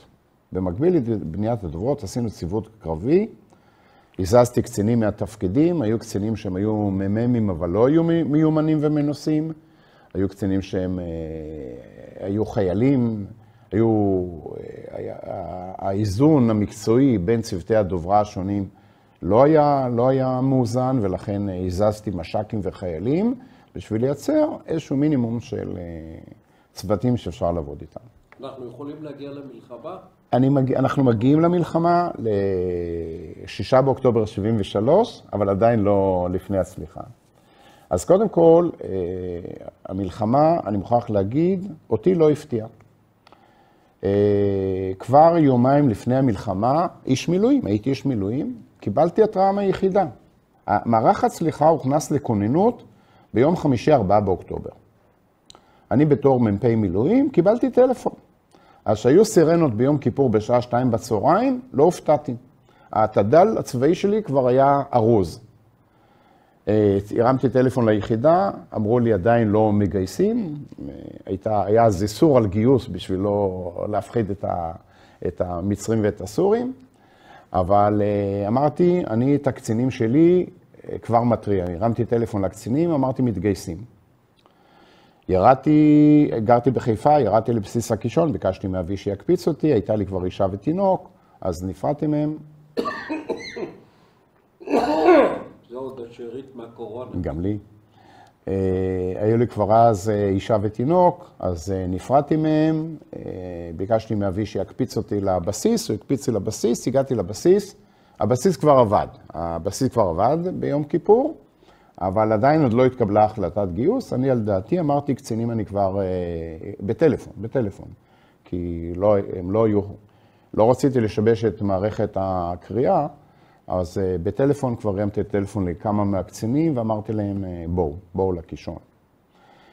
וזה היה טוב, כי הגרעין של הפלוגה הגיע גם מוקדם קצת לפני הגיוס הכללי, ולכן אני די מהר גם לקחתי לעצמי חובש, קשר, נהג, קיבלתי טנדר אזרחי, טנדר פג'ו אזרחי, אמרתי אני יורד כבר לרפידים, וכבר סמ"פ היה בבסיס הקישון, אמרתי לו מפה ואילך האחריות היא עוברת עליך. תצבור את החיילים, תדחוף אותם לסיני, לרפידים, אני אהיה שם ואני אקלוט אותם שם. איפה היו הדוברות? הדוברות היו מפורקות. הגוף של הדוברה, המצופים, המנועים, הרמפות, הם היו בעירומים באזור רפידים, לא בתוך רפידים. רפידים עיר צבאית, אז זה לא בתוך רפידים, אלא ממש בוודיות.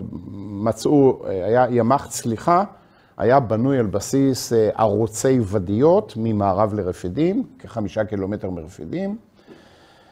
מי שזוכר את רפידים, על יד בסיס בינוי של רפידים, שהיה ממערב לרפידים. הערוצים היו בשטח. באיזשהו בסיס אחר, לא רחוק משם, כל הציוד הטכני העדין, כי היה לנו הכל, גם קשר, גם בוכנות, גם הידראוליקה, פינים, פטישים, כל הציוד העדין היה בתוך מחלים גדולים, בתוך תיבות גדולות, שהם היו כבר מוכנים מזוודים לפי דוברות. כרגיל, היו חוסרים, כרגיל לקחו מהציוד המילואים לטובת אימונים סדירים ולטובת תרגילים, אז היו כמובן חוסרים. אז מה שעשינו, גם השלמנו מציוד סדיר לציוד מילואים בזמן המלחמה, ובגדול הציוד הטכני היה ברפידים. היה לכם כלים כבדים לשנע? כן. הייתה פריסה משנית שהייתה במחנה קטיה מזרחית לבלוזה. שם ברפידים היה ציוד ל-12 דוברות, בקטיה היה ציוד ל-8 דוברות. כל סד"כ הדוברות של צה"ל היה 20 דוברות מצופים, שזה 2 גשרים ועם רזרבה קטנה. המחנה הפריסה בקטיה נועדה לגדוד סדיר 605, שגם לא הייתה פלוגת דוברות מילואים, והימ"ח ברפידים יועד לגדוד דוברות 630, שאני הייתי המ"פ דוברות שם. יחד עם, בכלל, כל מערך הצליחה, יש לו הרבה מאוד ציוד הנדסי, צמא, בעיקר שופלים, כי השופלים הם היו ממותקנים עם תלת רגל כזה, שזה שימש לנו במקום מנופים. בהתחלת מערך הצליחה בנו דוברות ממנופים, זה היה לא נוח.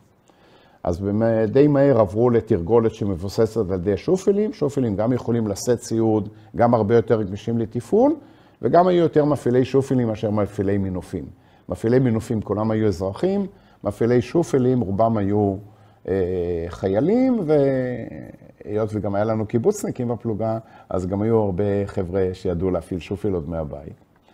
אז זה היה כלי הבנייה העיקרי, שופל שממותקן עם תלת רגל וסלינג ומתלה כזה. הם היו ברפידים? הם גויסו, רובם גיוס אזרחי, חלקם היו צבאים, הם לא היו ברפידים, הם הובאו מהצפון.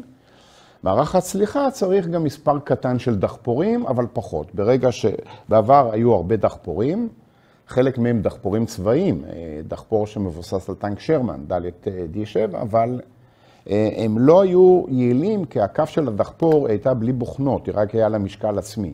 הם לא היו יעילים, אז זה היה גם דחפורים, אבל לפעמים צריך לפלס דרך או לפלס פרצה בסוללה, היו גם דחפורים. אבל הכלי העיקרי היה שופלים. שופלים שימשו גם להסעה וגם לא לגרירה, אלא גם להסעה וגם לבניית הדוברות. אפשר לבוא ולהגיד שכל צוות דוברה קיבל שופל ואיתו בנה את הדוברה. הגענו לרפידים, התמקמנו בשטח, כאמור בוודיות ממערב לרפידים. איך שהגיעו קצינים וחיילים מיד, כבר עוד לפני שהגיעו, כבר דאגנו שעל יד כל דוברה יהיה גם הציוד הקטן שלה, לא רק הציוד הגדול. ואיך שהגיע הצוות, מיד הצטוות וקיבל כל אחד את הדוברה שלו, וישר הולכים לבנות. הם הגיעו עם אוטובוסים. הם הגיעו עם אוטובוסים מהצפון. והגיעו לא לפי סדר אורגני, הגיעו לפי סדר הגיוס. אבל דאגנו כבר בשלב הזה של ההגעה, לחלק אותם ולצוות שהם צוותים. אבל כאמור, 180 חיילים, 12 דוברות, זה 15-16 איש בצוות דוברה, זה המון חיילים. הפלוגה לא הייתה מיומנת, בכלל לא הכירה גרור. לכן גם צריך גם לדעת איך לבנות את הדוברה לגרור. זה לא בנייה כמו שהיינו רגילים על החול. יש שם 3 קצינים שידעו לבנות על גרור. זה הסגן שלי אפרים, זה מילר שהיה איש מילואים, חיים מילר שהיה קצין מילואים והכיר את זה גם, וברוכי שהוא לא הכיר את זה ברמה הטכנית, הוא הכיר את זה יותר ברמה המבצעית, הוא בא ממקנר, הוא היה ראש מדור צליחה, אבל הוא השתתף בניסויים, אז הוא גם עזר. היו לנו 7 חיילים סדירים, 7 חיילי מילואים שהשתחררו חודש לפני המלחמה משירות סדיר. לקחתי כל חייל כזה לצוות, היה לי חייל אחד בצוות, מהסדירים, הם כן בנו דוברות על גרורים, והם היו מנטורים של הצוות, שהם גם עזרו למפקד הצוות להכיר את התרגולת ולבנות. אבל ממש חלק מהתרגולת של בניית דוברות על גבי גרורים, פותחה שם במקום. אנחנו מדברים על מיום ראשון, 7 באוקטובר, יום אחד אחרי פרוץ המלחמה. התוכנית הייתה לבנות 12 דוברות. מצופים היה ל-12 דוברות, אבל ציוד קטן כמו בוכנות, ציוד הידראולי לא היה רק ל9 דוברות. ביום חמישי היינו צריכים תוך 3 יממות להשלים את 12 הדוברות. ביום חמישי, אם אנחנו סופרים תאריכים, זה 11 באוקטובר. יום חמישי היו 9 דוברות בנויות. על גרורים, מוכנות, במקביל עשינו את הציבות, במקביל אימנו את החיילים, בנשק, מטווח, חובשות, קשר, הסברים תיאורטיים על הדוברה, לא היה שם מים, היה שם דוברות ביבשה. אז הסברים תיאורטיים על הדוברות, מה ואיך. אפרים לב סגני, סמך מ"פ, אחד משני סמך מ"פ, אבל הוא זה שהשתחרר חודש לפני מלחמה מסדיר, לקח ממש אבנים, ועם הקצינים תרגל אותם עם אבנים על הקרקע, מה עושים, איך עושים ומה עושים. כך הם תרגלנו את זה על חפצים, על אבנים. תרגול מאוד מאוד מאוד בסיסי, אבל אנשים היו מתודרכים. בהזדמנות הזאת גם שינינו את הציבות של הפלוגה, ואמרתי, עשיתי קצת סדר. היו לו קצינים קרביים מעולים, בעיקר יוצרי חי"ר, שהם לא היו מיומנים בדוברות. היו לי קצת מש"קים שהם כן היו מיומנים בדוברות. עשינו ציוותים של קצין חי"ר עם מש"ק הנדסה, והם היו הגרעין בעצם של כל צוות. יש לי שאלה.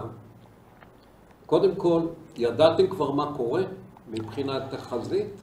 ידענו מה קורה מבחינת המלחמה, והיינו בדיקי, בדיכאון, כמו כל עם ישראל, מזה שצה"ל לא לוקח את העניינים לידיים.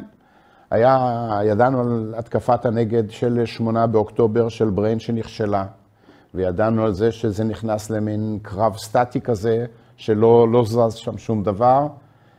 היינו גם עם טראומות של מלחמת התשה, גם מסיני וגם מסוריה, ולכן לא כל כך ידענו מה קורה. אני חושב שאפילו ברמות יותר גבוהות מאיתנו, עדיין לא כל כך ידעו מה קורה. אחר כך נגיע ל-14 באוקטובר, ושם התחילו לדעת מה קורה. שם התחלנו לדעת מה קורה. עוד שאלה. כן. גדוד? רגע, סליחה, אבל השאלה הקודמת, היה ברור דבר אחד. אנחנו נגיע לתעלה, ואנחנו נצלח. אפילו אם זה יהיה אחרי בוא השלום, הדוברות האלה יהיו במים. זה אני הבטחתי לקצינים. היה לי קצין, למשל, חי"ר, שנהרג במלחמה, סגן יהודה מונייט, שאני אספר על הצורה שבה הוא נהרג במלחמה, מפקד דוברה. הוא בא אליי ואמר, הוא אומר לי, נראה לך שהדוברות האלה יצליחו? שחרר אותי, יש לי חברים בצנחנים, אני רוצה להילחם איתם. בסוף מה שקרה זה הוא צלח, והוא גם נהרג במלחמה דרך אגב, והחברים שלו מהצנחנים היו ברס הודר ולא השתתפו במלחמה. איפה הבאתם אוכל? מים? דברים בסיסיים של החיילים? אני ממש שמח על השאלה הזאת, כי היינו שם איזה משהו כמו 3 ימים, 3 יממות, במין שגרת צבא כזאת, שהדבר הכי חשוב זה לבנות את הדוברות משהו יותר מהר, אבל היינו מאורגנים. איך היינו מאורגנים? בעיקר באלתורים. לקחתי מש"ק, אמרתי לו, אתה רס"פ, אוכל על אחריותך. לא היה אוכל, מה זה היה אוכל? זה היה כיכרות לחם, בדרך כלל אפילו קצת ישנים, ואולי פה ושם הצליח לגרד איזושהי קופסת פלחי. זוכר את הפלחי מהאמנות קרב? אז בקושי דברים, אמרתי, אין דבר כזה. פה על ידינו יש רפידים, יש שם חדרי אוכל, יש חיל אוויר. אתה הולך ומביא אוכל משם.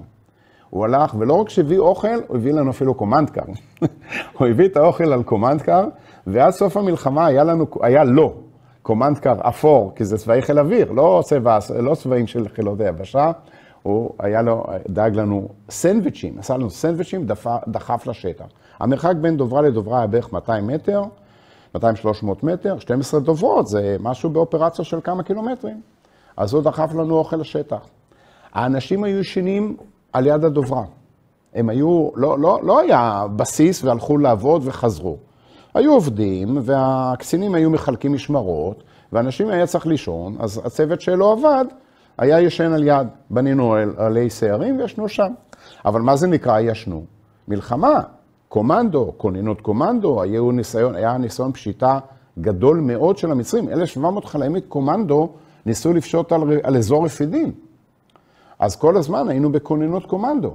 אז היו מקפיצים אותנו, יצרנו עוד פעם מן הגנה היקפית, מערבים של הגנה היקפית, ניצלתי את זה שהיה לקציני חי"ר. אז לימדנו את החיילים גם לשכב במערב, ומה עושים, וחלוקת גזרות, ותיאומים, ולא יורים בכוחותינו. אז כן היינו מאורגנים. באופן כללי היינו מאורגנים, אבל הרבה מאוד אלתורים. למשל, דוברה זה ציוד טכני, מאוד מאוד ספציפי. אם חסר לך פין, לא יעזור שום דבר, אתה לא תוכל לחבר שני חלקים. היה לנו אחד החיילים, או אחד המש"קים, שכל הזמן נסע על הקו שבינינו לבין בסיס חימוש ברפידים, וחרט על המחרטות פינים. במיוחד הפינים שמחברים את הדוברה לטנק, זה פין מיוחד, והפינים שהיה לנו בציוד היו פינים לשוט. מה שבא לגרור אותנו אחר כך זה המגח. אז נסעו למסגריה ברפידים וחרטו פינים. אז עבדנו בצורה כזאת. זה דרך אגב אופייני לחיל הנדסה. אופייני לחיל הנדסה שיודע להסתדר מבחינה טכנית בכל מקום. עוד שאלה, מתי התחלתם לתרגל את הגרירות על ידי טנק? עוד לפני שהתחלנו לתרגל את הגרירות, אחת ההחלטות הכי קשות שהיו לי כמ"פ, את מי אני לוקח למלחמה. הייתה לי פלוגה של 17 קצינים ו-180 חיילים. היה ברור לי שני דברים. אחד, אני לא צריך 180 חיילים, ואני צריך לעשות פה איזושהי סלקציה. ועשיתי בהתחלה את הסלקציה, התחלתי לבד, שיתפתי את הקצינים, ובסוף צריך גם להגיד לחיילים. היו שם סיפורים שעד היום אני מספר את זה ואני ממש מתרגש. 50 שנה, 49 שנה אחרי אני עדיין מתרגש, שאני בישרתי לחיילים שהם לא יורדים למלחמה, חיילים מסוימים שהם לא יורדים למלחמה. הרוב רצו להרוג אותי. היה לי אחד שלא איים עליי בנשק, אבל לקח את הנשק שלו, הנשק האישי שלו, נעמד, ואמר לי במילים האלה, אם אני לא יגיע למלחמה, גם אתה לא תגיע למלחמה. תשמע, מצד אחד זה הפרת פקודות, מצד שני זה ניסיון לאיים, אבל אהבתי אותו. אני אומר במפורש, זה נתן לי המון ביטחון. האמירה הזאת, התגובה הזאת של החיילים, עמך ישראל הזכרתי מקודם, אבל התגובה הזאת של החיילים, לי כמ"פ נתנה המון ביטחון. המון ביטחון, כי אני ידעתי שיש לי אנשים טובים ביד. יש לי חיילים טובים ביד, אבל עשינו את הסלקציה הזאת, מ-180 ירדו למלחמה 90 נשארו ברפידים. היו לי שני סמ"פים, לקחתי את אחד מהם, אמרתי לו, אתה עכשיו מפקד חצי פלוגה, וחצי פלוגה באחריותך, והם נשארו ברפידים. אז כל הדברים האלה ככה התארגנו. יום חמישי, 11 באוקטובר, 3 ימים אחרי התחלת בניית הדוברות, 4 ימים למלחמה, התקבלה החלטה נבונה, לא לחכות לשלוש דוברות שעדיין לא מוכנות בגלל חוסרי ציוד, לקחת 9 דוברות, להתחיל לצאת. הפעם הראשונה שהזזנו דוברה מהמקום עם הגרור, זה שהיינו צריכים לקחת אותה מאיזשהו ואדי, אי שם באזור רפידים, ולהוציא אותה אל הכביש. עכשיו, היות ואסור היה לנו לחסום את הכביש, אז עמדנו אותה על יד הכביש, אבל זה היה שטח מישורי, אדמת חמד הכבושה, שטח מישורי כאמור, כביש רחב, היו לו שוליים טובים, אז הוצאנו את הדוברות אחת עם דחפורים, לא היה לנו טנקים, עם דחפורים, בגרירה על ידי דחפורים, הוצאנו אותם אל הכביש וסימנו אותם באיזשהו סדר, ואחרי זה התחלנו לקבל טנקים. בעיקר טנקים, הייתה איזושהי פלוגה טנקים שיועדה לגרור את הדוברות, ולא כל הטנקים היו ממש בקשירות מלאה, אבל זה לא הפריע, מה שאני צריך זה מנוע ומפקד. אז הגענו, כמובן טנקים האלה בחיים שלהם לא ראו דוברה, צריך היה להסביר, הכל בתיאוריה. להסביר, לרתום, ומאוד הקפדנו על תקשורת בין מפקד הדוברה שישב פה, על הסיפון של הדוברה, כל הסיפון פתוח. כמו גג של פנטהאוס. אז ישב פה מפקד הדוברה, פה הטנק. התרגולת הייתה לדבר בטלפון אחורי, רוב הטלפונים האחוריים לא עבדו, אז היו מפקדי דוברות שפשוט נכנסו לצריח וישבו עם המתק בצריח ועשו את הגרירה ביחד מהצריח. עשיתם איזה אקט של תרגול בין הטנק לדוברה? רק החיבור, דוברה זה מונסטר ענק, זה 22.5 מטר, 5 מטר גובה. רק לעשות תרגול להסתובב, זה לא כמו רכב, זה כמו נניח לקחת איזשהו סמי טריילר שגורר סמי טריילר ולתרגל איתו. אז לא, פחדנו, ממש פחדנו להזיז את הדוברות, ואמרנו את התנועה לכביש, לתרגל כבר בתנועה על הכביש. לא, גם עשיתי איזושהי הערכת מודיעין קרקע של מסלול הנסיעה הצפוי, ואני הכרתי טוב את הגזרה, כי הייתי מ"פ הנדסה שם. אז הכרתי טוב את הגזרה, אז אני חילקתי את המסלול המתוכנן לקטעים, ולכל קטע נתתי את המאפייני קרקע שלו, וגם תדרכתי את מפקדי הדוברות ודרכם את מפקדי הטנקים לגבי הסיכונים. הקטע הראשון, שזה כביש האורך מרפידים לכיוון, ציר פדוי במלחמת יום הכיפורים, מרפידים מערבה לכיוון כביש הרוחב, 30-35 קילומטר, שרובו כביש מישורי לחלוטין, סלילה חדשה, אספלט חדש יחסית, שוליים טובים, לא צפינו איזושהי בעיה. הייתה שם איזושהי נקודת תורפה אחת בדרך, זה ואדי חשיבה, חותך את הציר, יש שם כביש שעושה מין אס כזה, ועל זה תדרכתי את המפקדי דוברות ואת המפקדי טנקים לגבי האס הזה. נסעתם על הכביש? ונסענו על הכביש. ומי שבא? אז ככה. אז איך נוסעה דוברה על הכביש? קודם כל, היא לא רק שהיא תופסת את כל הכביש, אלא גם תופסת את השוליים של הכביש, כי הרוחב הוא 7.5 מטר. אז בראש יש איזשהו, למשל, שהיינו צריכים לנוע קדימה, אז החלם שלי לא היה הראשון, אבל מבחינת פלוגת הדוברות כן היה הראשון. לפני עוד היה מגד, עם 2 שופלים. אבל מבחינת הפלוגה עצמה, אז אני כמובן נסעתי קודם, וגם לי היה שופל, ואחר כך צוותו לנו משטרה צבאית שהייתה צריכה לשכנע את הנושאים האחרים שהם צריכים לרדת. אבל יותר טוב משטרה, מי שם על משטרה צבאית במלחמה? אבל שופלים כן עשו את העבודה. הכי בעייתים היו נהגי אוטובוסים, גם בגלל שאוטובוס הוא רכב רגיש ועדין, אבל גם בגלל שנהגי האוטובוסים היו אנשים יחסית מבוגרים, והם אין להם אלוהים. כלומר, כל נהג אוטובוס הוא רמטכ"ל. אבל השופלים הסבירו לאוטובוסים, לפעמים זה היה, עשו מאוטובוס איזשהו מיני אוטובוס, אבל היו כמה, ההוראה הייתה, אם צריך גם כוח. השתדלנו לא בכוח, אבל אם צריך כוח. הייתה לנו עוד נקודת תורפה. לדוברה יש ברך, שבקצה שלה מחובר מדחף. התברר ששני המדחפים בשני הצדדים של הדוברה, זה בדיוק בגובה ובמקום של התמרורים. אז ברגע שגילינו את זה, לקחנו את אחד השופלים, אתה נוסע לפנינו, משכיב את כל התמרורים. אז כל התמרורים אחרינו היו מושכבים. פשוט כל תמרור השכיב אותו ופינה את הדרך. הקטע הראשון, 25 קילומטר על ציר פדוי, כביש אופקי, מישורי, גם השוליים כבושים, לא הייתה בעיה. היינו אמורים לחצות את ואדי חשיבה ולהמשיך, אבל זה כבר היה יום חמישי בלילה, 11 באוקטובר בלילה, הגענו לאזור ואדי חשיבה, הוא עושה מין אס כזה שיורד גם, ואחרי זה גם עולה מתוך הכביש עולה מהצד השני של הוואדי. ואדי חשיבה הוא רחב, הקרקעית שלו היא חול די תובעני, די חששתי מזה, אבל לכן תדרכתי גם מפקדי הדוברות וגם את המפקדי טנקים.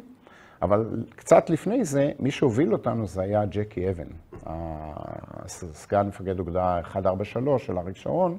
הוא היה בעצם אחראי על קידום הדוברות, בשלב הזה וגם בשלב הסופי, ובאמצע זה היה מישהו אחר. ופתאום הוא נותן לנו הוראה להיכנס לוואדי, להסתוות, ואני צריך את הטנקים.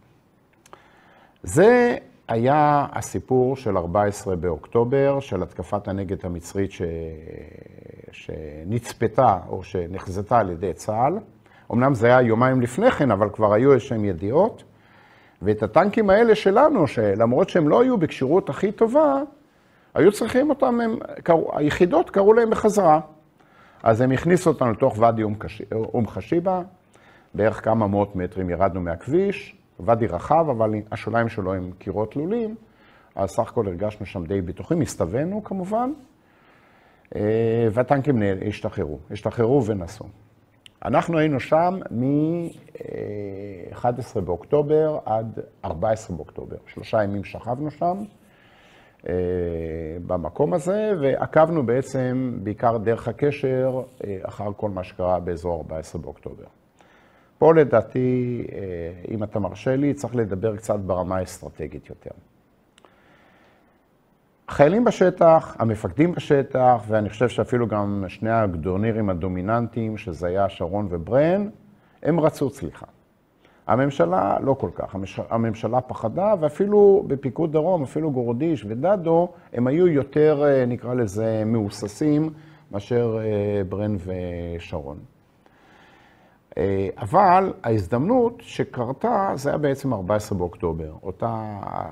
בתוכנית המצרית זה היה צריך להיות השלב השני של המלחמה, אחרי שהם התבססו בגדה המזרחית, וחצו עוד כמה חטיבות מצריות, הפעם לא תחת אש, חצו את התעלה, וזה עשה כמה דברים.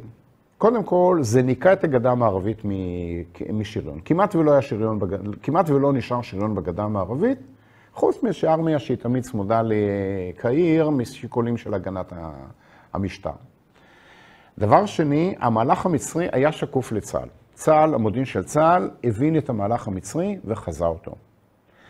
ואותו מערב דו-אוגדתי שהיה ב-14 באוקטובר, להזכיר, 200 טנקים מצריים הושמדו, כמעט 0 נפגעים לצה"ל, כמעט 0 נפגעים. אותו מערב אוגדתי, בעקבותיו התקבלה ההחלטה שהולכים על המהלך הצליחה. לכן שאלת מקודם, מתי התחלנו להבין את התמונה הגדולה ומה הולך לקרות, זה היה ב-14 באוקטובר. שהתקבלה ההחלטה, אז התחיל להתגבש, כלומר, הייתה תורת צליחה, תורה אגמית, לא טכנית, לא הנדסית של חיל הנדסה. הייתה תורה אגמית, איך צולחים, מי צולח מה, אוגדה צולחת, איך צולחים. אבל התוכנית הספציפית, ההתאמות הספציפיות, התחילו להתגבש ב-14 באוקטובר, אחרי אותה התקפה, אותו כישלון של התקפת הנגד המצרי. ואז פתאום הכל נעשה בוער. השין להצליחה נקבע בלילה שבין 15 ל-16, כלומר יש לנו סך הכל רזרבה של קצת יותר מ-24 שעות. לנו יש עוד 70 קילומטר לנסוע. החי"ר היה צריך לצלוח בערך ב-2 בלילה, אנחנו היינו אמורים להיות ב-6 בבוקר באזור של הצליחה, כלומר היה לנו אוברול כ-36 שעות, אבל לא היה לנו טנקים. ואז דבר ראשון שהיה צריך, זה היה עוד פעם לעשות ציוות של טנקים. מי שהגיע אלינו בשלב הזה, כלומר 14 באוקטובר בערב, לבד יום חשיבה בשביל להתחבר ולגרור אותנו, זה לא היה טנקים, זה היה פגרי טנקים. היה אפילו טנק אחד שלא היה לו צריח, עד כדי כך. כמעט לכל טנק לא היה קשר ולא היה, בוודאי לא היה טלפון אחורי. אבל אם היה לו, והיו טנקים בלי תותחים ובלי מקלעים, אבל אם היה לו מנוע ומפקד, ידענו שעם זה אנחנו נעשה. ועוד פעם צריך לתרגל. אבל נכון, זה קצינים חדשים, זה טנקים חדשים, ועוד פעם צריכים לדבר איתם על הכל מההתחלה. מה זה לתרגל? לתרגל תוך כדי תנועה, אבל צריך גם לתדרך. אז עוד פעם צריך לתדרך, והכל תחת לחץ, ופתאום עכשיו לוח הזמנים מאוד מאוד בוער. מקודם הדברים נעשו די בניחותה, כי היה לנו זמן. צה"ל עוד לא התכונן לצלוח. עכשיו כבר היה שין. ועכשיו הכל נעשה תחת לחץ ותחת זה, וכל העסק התחיל להיות מהיר, וגם בהתלהבות, אבל התלהבות לפעמים מקצרת איזשהם תהליכים, וזה לא היה לטובה. אבל נרתמו הטנקים, הוצאנו אותם מוואדי אום חשיבה, גם בעזרת דחפורים, אבל הקרקע בוואדי אום חשיבה היא תובענית, וזה היה די קשה, זה לקח כמה שעות, הוצאנו אותם, סידרנו אותם על הכביש, כביש ציר פדוי, היה לנו עוד איזה 10 קילומטר, 12 קילומטר עד דרך הרוחב, סידרנו אותם על ציר פדוי, לקחנו את הכביש לעצמנו, מצידי שהאוטובוסים ניסו דרך החולות, אבל כבר היינו מנוסים, אנחנו נוסעים על הכביש. אני רוצה להגיד עוד איזשהו דבר טכני, שהיה לו תפקיד גדול בהצלחה של הגרירה, כאמור 97 קילומטר, דוברה אחת נתקעה בדרך מבחינה טכנית. זה החימוש. כשאני עזבתי את רפידים ואמרתי, השארתי חצי פלוגה מאחורנית, היו לי 2 כיתות חימוש, פלוגתיות. את שתיהם לקחתי איתי. כל כיתת חימוש הייתה בפיקוד מש"ק, עם קומנדקר ועם נגררת גריז, עם עגלה שבה הייתה מגרזת, מלאה, כל הקומנדקר מלא בחביות גריז. והיות ודוברה, הכל היה מאולתר. אז הגלגלים זה גלגלים של סטרטו גרוזר, זה לא גלגלים של גרור דוברה, זה גלגלים של סטרטו גרוזר, שהם כבר עמדו מושבתים בחיל אוויר כבר כמה שנים. והחימושניקים תדרכו אותנו טוב, הם אמרו כל הזמן לגרז. ואם אנחנו הצלחנו להגיע ל-100 קילומטרים האלה, 11 מתוך 12 דוברות, כשהדוברה השנייה, דרך אגב, הגיעו 3 מ-6, לדעתי, כל הזמן החימושניקים נסעו עם הקומנדקרים שלהם קדימה אחורה. אני הוריתי למפקדי הדוברות, אם איש חימוש אומר לך לעצור, אתה עוצר, הם היו מודדים את הטמפרטורה עם היד, שמים יד על הלאגר, על המסב. על הטבור. על הטבור של המסב, בדיוק. היו שם, ואם היד הייתה, אם היו מרתים את היד, סימן שצריך לקרר ולגרז. הם היו מגרזים, אתה כאיש שריון מכיר את זה, עד שאתה רואה את הגריז יוצא מהצד השני. הם היו דוחפים שם גריז בכמויות, וזה, לדעתי, הציל אותנו, מבחינה טכנית. עובדה היא שחוץ מתקלה אחת שלדעתי גם היה פגם מובנה בציר, לא במסב, אף מסב לא הלך לנו. ואני בדקתי את המסבים, הם היו חמים, לא רגילים לשאת 60 טון עליהם, והם היו חמים. למרות שהנסיעה הייתה איטית עם הצירות, אבל המסבים היו חמים. אז זה נקודה לזכותם של אנשי החימוש שלנו. איך דיברנו מקודם? יש משהו משותף בין דוברות לשריון. יש לך הרבה ציוד טכני, ואתה יודע שאם אין לך משמעת טכנית, אתה תשלם על זה מתישהו. אנחנו בנושא הזה, גם אני מהנדס, גם הסגן שלי היה מהנדס, שני אנשי חימוש שהם גם כן לא מהנדסים, אבל יש להם ראש כמו מהנדס, ואנחנו ידענו שבדברים האלה אין אפס, אסור לפספס, אסור לפספס. סיימנו את ציר פדוי, עלינו על כביש הרוחב, על דרך, נדמה לי כספי, עלינו, לא, כספי זה הכביש החתם. עלינו על מבדיל, ציר הרוחב, הקטע מדרום לצפון, מקצת אזור אום חשיבה לכיוון צומת טסה. גם כן כביש פחות נוח מהקודם, יותר עליות ירידות, אבל עדיין יחסית סביר, לא צפינו בעיות גדולות. עד 6 קילומטר דרומית לטסה, מקום שנקרא פגילה, דרך אגב בעבר הרחוק היה בסיס שלי שהייתי מ"פ, סמך מ"פ ומ"פ, אני הקמתי אותו את פגילה, אז על יד 6 קילומטר דרומית לטסה, פקק אדיר. מה שהיה שם, הפעם הבעיה לא הייתה טכנית, הייתה פקק תנועה. הדרגים של ברן נסעו על דרך הרוחב מצפון לדרום, כוחות של שרון נסעו על אותו כביש מדרום לצפון. ואלה הפריעו לאלה, אלה נכנסו באלה, אלה הפריעו לאלה, פקק אדיר. ודוברה, אין מה לעשות, צריכה את כל הכביש. ופחדנו לרדת מהכביש. באזור הזה כבר יש חולות תובעניים, אני הכרתי אותם טוב, גרתי שם 1.5 שנה, ואסור לרדת מהכביש. צומת טסה, אנחנו צריכים לפנות שמאלה לכיוון ציר הכביש. אני הכרתי טוב מאוד את הצומת הזאת, הייתי עובר בה 3-4 פעמים ביום ששירתי שם. הצומת היא זווית של יותר מ-90 מעלות. היינו צריכים לעשות מדרום לכיוון מערב, היינו צריכים לעשות בערך פנייה של איזה 110 מעלות, ודוברה היא לא כל כך עושה את זה בקלות. בעיה שנייה, החולות, השוליים בצומת טסה, הם עשויים מחול רך, ולא כמו שהיה לנו כביש נוח מקודם לכן. זה כביש צר מאוד. זה כביש צר, אבל גם השוליים הם עשויים מחול רך, ולא חול קשה, לא חול כבוש. ולכן שם קיבלתי החלטה שאני מסובב את הדוברות עם פיקוד מהקרקע. כלומר, אני אישית הייתי בראש שיירת הדוברות, ירדתי את הדוברות הראשונות, אני מהקרקע הכוונתי, ופה אתה נוסע רוורס, ופה אתה נוסע מטר רוורס, ופה אתה מתיישר, ופה אתה קדימה, והעברנו את 3 הדוברות הראשונות.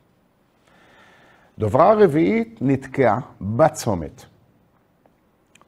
הטעות היותר חמורה הייתה של הדוברה החמישית שניסתה לעקוף אותה. ירדה מהכביש, שקעה בחולות. צומת טסה נחסם ל6 שעות. לקח 6 שעות להוציא את הדוברות משם. היות וכבר היה לי 3-4 דוברות שכבר עברו את צומת טסה, ושעת השין מתקרבת, כבר היינו בערך בשין מינוס 28 שעות כבר, אז אני אמרתי החלטתי שאני לוקח את 4 דוברות, כן, עוד דבר, באותו רגע שהדוברות נתקעו, הייתה גם הוראה של המג"ד, ההוראה ההגיונית, שמעכשיו כל דוברה היא עצמאית. לא שומרים על סדר התנועה המקורי. ואני אומר שנערכנו לזה מלכתחילה. התדריך למפקדים היה שאם קורה דבר כזה, שיירת דוברות 12 דוברות, זה 2 קילומטר. הקשר אפילו בקושי עבד לנו ב2 קילומטר האלה. אז התדריך למפקדים היה, זאת תמונת המלחמה, לפה צריכים להגיע, ואם יש סיבה, אני לא על ידכם, אתם לא שומעים אותי, אני לא חי, אתם מגיעים לשם. אתם ממשיכים ומגיעים לשם, אתם צריכים להגיע לשם. מה שיותר מהר, מה שיותר מהר. לא יורדים מהציר, אבל מה שיותר מהר. ובאותו זמן התקבלה הוראת מג"ד הגיונית, כאמור, כל דוברה שעוברת את הצומת, מושכת לכיוון מערב. אני הייתי עם הזחלם שלי בראש השיירה, ויצאתי מצומת תעשה עם 3-4 דוברות, והשארתי את הסמך מ"פ שיטפל להעביר את יד הדוברות את הצומת, גם בגלל התנאי קרקע וגם בגלל הפקק התחבורתי, לקח 6 שעות לעבור את צומת תעשה.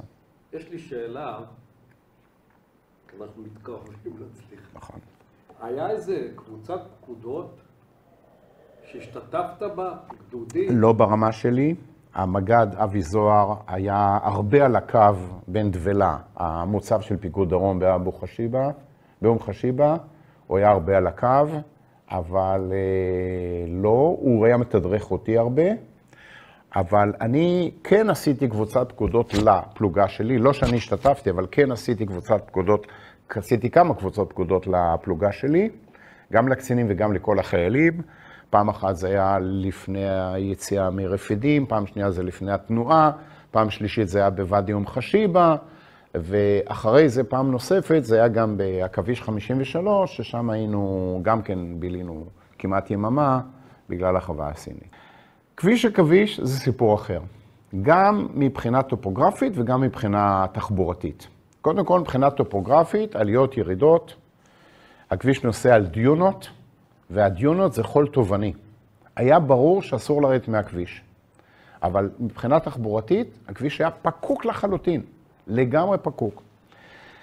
עכשיו, בגלל שכל פעם שאיכשהו מצליחים לפנות קצת דרך לדוברה, אז מיד אחרי זה כולם מזדנבים ונכנסים, אז גם ביקשתי מהדוברות לצופף משהו יותר את המרווחים ביניהם, שלא תהיה הזדמנות, שלא נצטרך לפלס דרך מחדש, לפלס דרך מבחינה תחבורתית יותר מאשר מבחינה הנדסית, אבל עשינו את זה.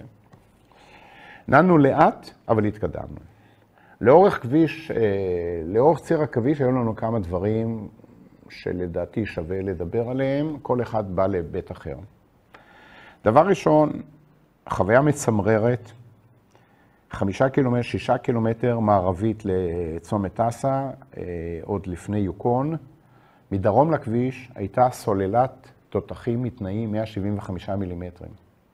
הם בימים הראשונים של המלחמה חטפו מהתקפה של הנטרים לובין שעבדו לטובת המצרים, הסוללה הושמדה לחלוטין.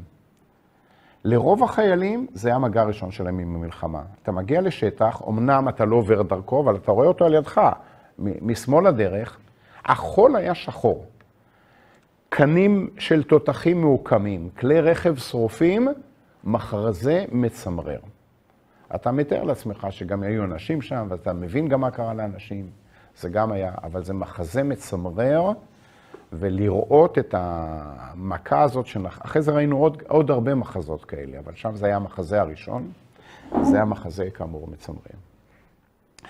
דבר שני, הדוברה אחת שלא הגיעה לתעלה, קרתה לה תקלה מיד אחרי זה, היה עיכול חד של הכביש, חול רך, גלגל ניתק, גלגל בגלל, לדעתי, תקלה טכנית, לא בגלל בעיית גירוז, כי דווקא דאגנו לגרז די טוב. גלגל ניתק, נפל, גלגל כאמור זה משהו שגובהו יותר ממטר, ואז העיצול של הדוברה ככה נופל על הכביש וחורץ בתוך הכביש ומושך את הטנק יחד עם הדוברה אל החול. זה גם באופן טבעי, זה גם היה לצד הנמוך של הכביש. אז הדוברה נתקעה שם עם החול, היא הפריעה לתנועה, אבל ראינו שזה תקלה חמורה, אז לכן בלית ברירה, עם דחפור, דחפנו את הדוברה עוד קצת אל החול, החמרנו את המצב. אבל היה לי פה ויכוח עם מפקד הדוברה, חיים זך. הוא חשב שיש לו סיכוי לצאת משם, אני כבר ידעתי שלא. אני ידעתי שהוא כבר לא יצא משם, ולכן הסכמתי להחמיר כביכול את המצב, דחפנו את הדוברה בשביל לפנות את הדרך שהיא לא תחסום לדוברות האחרות וגם לכל, היו עשרות אלפי כלי רכב על ציר עכביש.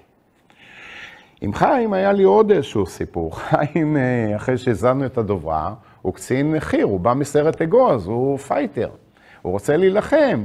הוא בא ואומר, אני משאיר פה את הדוברה עם המשק ואני מצטרף לדוברה. אמרתי לו, אתה לא מעז לעשות את זה. אתה נשאר עם הדוברה שלך, פה עד שאתה, אני ידעתי שהוא יסיים את המלחמה שם, אבל אתה נשאר, הוצאנו אותו בסוף, אבל זה היה סיפור ארוך, זה לקח כמה ימים. אבל הוא עד היום לא סולח לי את זה, שהוא הפסיד את הצליחה. פיציתי אותו אחרי זה שקיבל איזושהי משימה אחרת, והוא הרגיש עם זה טוב. עוד איזשהו סיפור שאני מחייב אותי לחזור קצת אחורנית, וגם כן סיפור שביקשתי לדבר על אנשים, סיפור מעניין. המשכנו לנו על ציר עכביש, צפוף מאוד, לאט מאוד, הפעם כבר היינו מנוסים, ידענו, אסור לרדת הייתה ממש הוראה קריטית, לא לרדת מהצירים, אפילו אם דחפורים יצטרכו לדחוף את כלי הרכב האחרים בכוח מהציר. עוד כמה קילומטרים עברנו בשולי יוקון. יוקון זה היה מוצב, דיונות שהיה מסומן כיוקון במפת הקוד. מצד ימין של הכביש אני רואה את גשר הגלילים. עכשיו אני עושה חשבון שאם בעוד כבר אנחנו קרובים 24 שעות לשין, מה גשר הגלילים עושה פה? הוא לא צריך להיות פה. אנחנו גם מקשיבים, אנחנו כבר שומעים הדים על לחימת שריון שהייתה צפונית ליוקון, בשוליים הצפוניים של יוקון, ובמוצבים שהם היו מצפון ליוקון. אני מתחיל להבין שמשהו בתמונה הגדולה לא מסתדר. א', לוח זמנים, ב', מה פתאום הלחימה פה במרחק של 25 קילומטר מהתעלה, ומה עושה פה גשר הגלילים שצריך להיות עכשיו הרבה יותר קדימה. זה שאנחנו נמצאים בפיגור, ידעתי, אבל לא הבנתי שכולם נמצאים כרגע פה באיזושהי בעיה ובאיזשהו פיגור. נשאר עם הפלוגה שלי, המשכנו להתקדם, ציר עכביש בעיקרון זה כ-30 קילומטר, כיוון כללי מצומת טסה לכיוון האגם המר הגדול, כיוון כללי דרום מערב, כביש לא כל כך נוח, כי הוא אמנם, כל מערב סיני זה שטח די מישורי, אין שם ערים, אבל הוא עולה על הדיונות ויורד מעל דיונות, וזה סך הכל שטח מאוד לא נוח. היו מקומות שהיינו צריכים או שני טנקים, או טנק ודחפור, בשביל לגרור את הדוברה בעלייה. וכל זה עד לנקודה שנקראת עכביש 55. עכביש 55 זה נקודה 12 קילומטר לפני הסוף של כביש עכביש, 2 קילומטר לפני המפגש של ציר עכביש עם כביש החתם. המפגש של כביש עכביש עם כביש החתם נקרא כביש 53. בעצם מאותה נקודה, מהכביש 53 עד לאגם המר, מישור אחד, משתפל בהדרגה, כלומר אתה יושב כמו ביציע ואתה רואה את כל העולם לפניך. 10 קילומטרים, מישור אחד שאתה רואה את כולם וגם כולם רואים אותך. לשם לא נתנו לנו להגיע. באותו יום, זה היה היום של הקרב השני על החווה הסינית. אנחנו מדברים על 16 באוקטובר. אנחנו כבר מגיעים לשם לפנות ערב. באותו שלב, מצומת טסה, מי שקיבל את ההובלה, את הפיקוד על הובלת הדוברות, זה עבר מאחריות של ג'קי אבן, סגן מפקד אוגדה 143, לדוביק תמרי, סגן מפקד אוגדה 162. היה שם חלוקת משימות, אריק שרון לא הצליח לייצר את מסדרון הצליחה שהפיקוד רצה, אז הייתה שם איזושהי חלוקת משימות, ובעצם האחריות על הובלת הדוברות, בשלב הזה היינו כבר מובלים על ידי החפ"ק של דוביק תמרי, והוא הורה לנו לעצור בעכביש 55, שזה, איך אומרים, מדרון אחורי לפני שיורדים לכיוון התעלה. 400 מטר מצפון לנו זה החווה הסינית. אנחנו שומעים את הקרבות שמתרחשים בחווה הסינית. אבל גם הבנו שאנחנו כנראה תקועים שם, כי כבר אז כבר הצטיירה תמונה כללית, והבנו את זה. עוד לפני זה, באותו בוקר שהגענו לשם ועמדנו שם, מג"ד שלי, אבי זוהר, אמר, אני אנסה לקדם את הקמב"ץ עם 2 דחפורים לכיוון התעלה. קודם כל יכשיר מעברים, יסמן נקודות השקה, קמב"ץ הכיר את נושא הצליחה, בני שליטה, והוא יקדם אותו. הם עזבו אותנו בבוקר, הוא יצא עם נגמש ושני דחפורים, 2 קילומטר אחרי זה, שלושתם, גם הנגמש וגם שני הדחפורים, חטפו אותי לעינון ט' מהחווה הסינית. טווח לא גדול, חטפו אותי לעינון ט', כלי הרכב נפגעו, אנשים, 2 נפצעו, לא רציני, לא קשה מאוד, אבל נפצעו. הם כמובן עזבו את כלי הרכב, קפצו לצד דרום של הכביש, ואחרי זה, ברגלית, הגיעו משם, זה בערך הכביש, 2 קילומטר מערבית לכביש 53, לציר החתם, המשיכו רגלית לכיוון תעוז כישוף. תעוז כישוף היה שם, אמנם החפ"ק של ברן, היה בכישוף, אבל הם התקשרו אליי, ואני שלחתי את הזחל"ם שלי שיאסוף אותם. אני זוכר שהם חזרו, עדיין היו תחת ההלם של הפגיעה, ישבו בצל הדוברה, קיבלו קצת מים, ועדיין היו צריכים להירגע מהמאורות של אותו יום. אבל היה ברור שהכביש סגור. היה ברור לחלוטין שכביש הכביש סגור. מה עשו? אנחנו יודעים. הקרב השני על החווה הסינית זה הקרב של חטיבה 35, של בעיקר גדוד 890 של איציק מרדכי. הביאו אותם מרס סודר לטסה. מטסה הביאו אותם במסוקים, היו מסוקים שעשו סבבים לאיזושהי נקודה על ציר הכביש. זה היה כבר די מאוחר בלילה, והם התקדמו ברגל בשביל לנסות לתאר את התעלות של החווה הסינית. אנחנו היינו על ציר הכביש, לילה, משמעת קרב, לוקחים את צוות הדוברה, שוכבים מערבים, בעיקר לכיוון צפון. בעיקר שומרים בהבטחה, בערך 200-300 מטר מהכביש, בעיקר לכיוון צפון, גם לכיוון דרום, אבל בעיקר לכיוון צפון. שוכבים בלילה, אור ירח, זה היה אמצע חודש עברי. אור ירח, דיונות לבנות, הכל, אתה רואים את זה כאילו יום, פתאום אנחנו רואים על הדיונה לפנינו הולך תור חיילים מימין לשמאל. לא לראות, הבנו את זה. התברר שזו הייתה אחת הפלוגות של גדוד 890.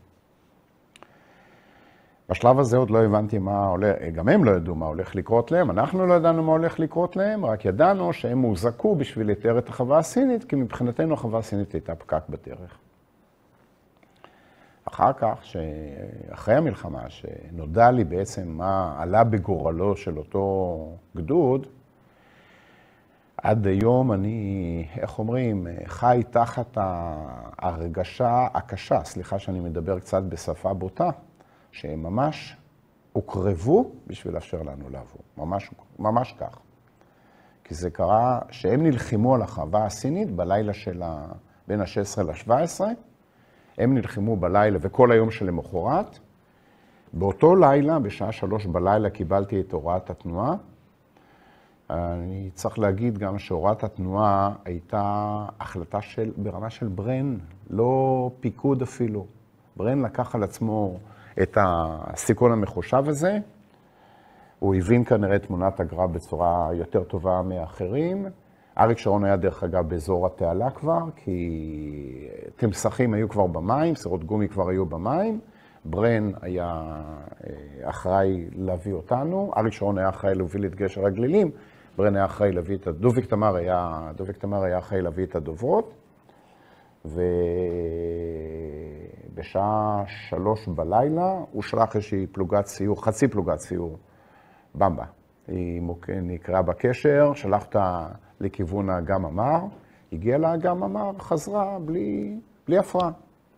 והוא קיבל את ההחלטה, הוא כבר מראש הכין את דוביק תמרי, שאמר לו, אם זה הכל עובר בשלום, אתה מנהל את הדוברות, הוא הכין אותנו. דוביק תמרי הכין אותנו, כבר היינו על הדוברות, ערים, מתודרכים, מתודלקים, מוכנים לנסוע.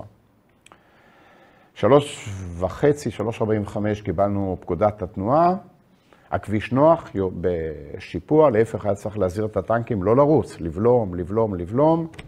שופל נוסע לפנים, פינה את שני הדחפורים והנגמש השרופים שלנו מהבוקר, סתם בורות בכביש, לא לקחנו סיכון, הגענו לצומת לקקן, לצומת המוצב לקקן, מפגש של ציר הכביש, דרך הרוחב, ציר האורך עם ציר התעלה, לקסיקון הכביש. צומת לקסיקון הכביש, ממש מוצב לקקן, מעוז לקקן מעלינו.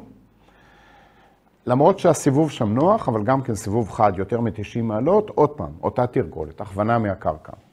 את ה5-6 דוברות הראשונות אני הכוונתי מהקרקע, ואחרי זה הזעקתי, התרגולת הייתה שאני בראש השיירה, סמך מפי לב, בסוף השיירה. והחימוש נוסע הלוך וחזור לאורך השיירה כל הזמן. זו הייתה התרגולת הפלוגתית. אמרתי לב, בוא מהר לצומת, אתה אחראי על מעבר הדוברות, ומפה אני חזרתי למקום שלי בראש השיירה, לכיוון כביש התעלה לקסיקון, לכיוון צפון. כביש התעלה הוא לא כביש נוח, קודם כל היה חרוש לגמרי, כי עברו עליו מאות טנקים ומצרים וישראלים, אבל יש גם בעיה שלפחות בצד אחד שלו שם היו ביצות. הייתי מ"פ, סמ"פ ומ"פ, שם הכרתי טוב מאוד את השטח, ועוד פעם תדרכתי, לא יורדים בכלל לשוליים של הכביש. זה הלילה, זה האזור לחימה, פה לא היה כבר פקק תחבורתי, לא היה כלי רכב אחרים, היו הרבה מאוד כוחות של אריק שרון. דוביק תמרי בקשר, הוא היה נגמש אחד לפניי. שמעתי אותו מדבר עם אריק שרון עצמו, ותוך ממש כמה דקות, כל הכוחות של אריק שרון עזבו את הציר, נפרדו מהציר, הדוברות עוברות. תגיד, לא היה לכם ישר ארטילרי? לא, לא ישר ארטילרי, ובשלב הזה, אנחנו את הקטע האחרון של כביש עכביש עשינו מתחת לאף של המצרים. הקטע האחרון של כביש עכביש קצת מתרחק מהחווה הסינית. בשלב הזה היינו 3-4 קילומטר. אחרי זה התחלנו להתקרב לחווה הסינית, ואז חטפנו נוטט. אבל בשלב הזה המצרים עדיין לא תפסו מה קורה להם. וזה אני אומר עוד פעם, צריך עוד פעם לתת את הכבוד לצנחנים. הצנחנים אכלו שם חזק, חטפו שם חזק, אבל הם הסיקו את המצרים טוב. המצרים לא תפסו שבעצם מה שקורה שם. הם היו עסוקים בלחימה, גם עם קצת טנקים וגם עם הצנחנים שנלחימו על החווה הסינית. מי שהיה מפקד האוגדה שם זה הטנטאווי. אחרי זה הוא היה ראש ממשלה, הוא היה נשיא אחר כך. והוא אחרי המלחמה בזיכרונות שלו כותב שהם לא הבינו את זה. הם לא הבינו שבעצם המהלך העיקרי הוא קורא להם עוד 3-4 קילומטר מהם.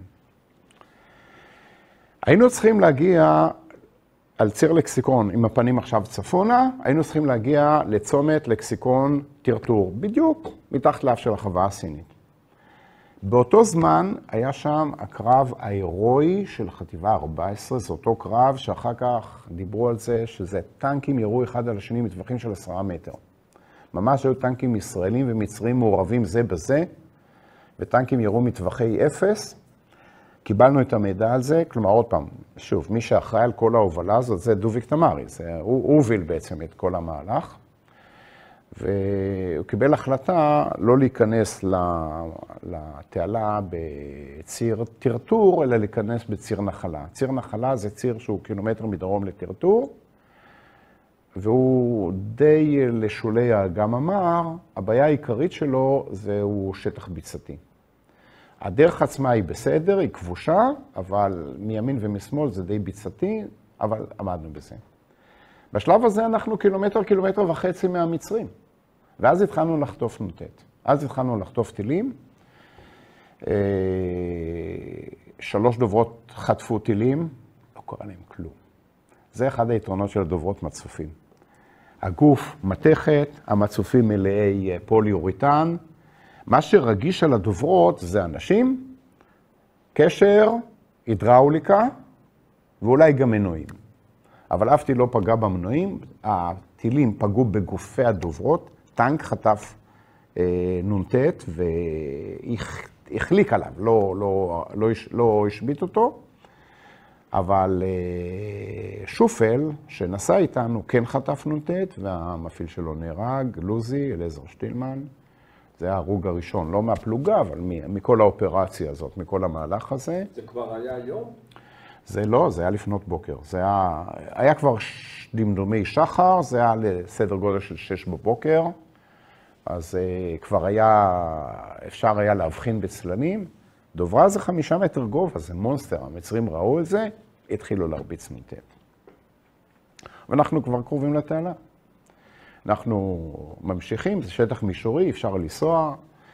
אנחנו נכנסנו לתעלה, אני עם הזחלם שלי ראשון, אחרי שיירת הדוברות, היה לנו בשלב הזה יותר מ-11 דוברות, כי בצומת טסה הגיעו מצפון 3 דוברות של הגדוד הסדיר, 605. עכשיו, לנו היה פיקוד מסודר, להם הגיעו 3 דוברות מתוך 6, אז סיפחו אותם אלינו, זה היה לנו כבר יותר, היה לנו כבר 13 דוברות בסך הכל. ושיירת דוברות מתקרבת לתעלה, רוצה להיכנס למים. חיכינו לזה כמה שנים וכמה ימים. רוצים להיכנס למים.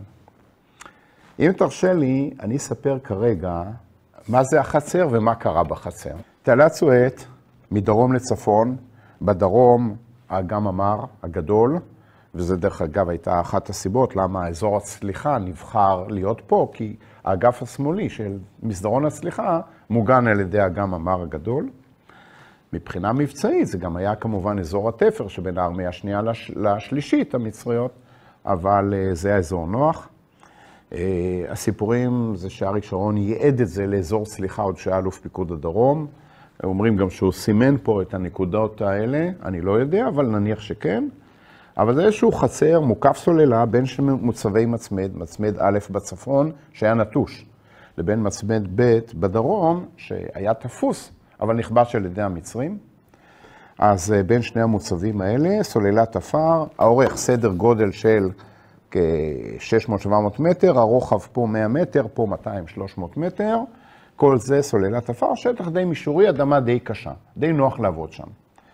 כל מי שהיה לו יד ורגל בצליחה, חפ"קים, רפואה, נ"מ, אחרי זה גם יעדו כוח צנחני מחטיבה של דני מאט, 247, הם השאירו גדוד אחד שגם יגן חירית על אזור הצליחה.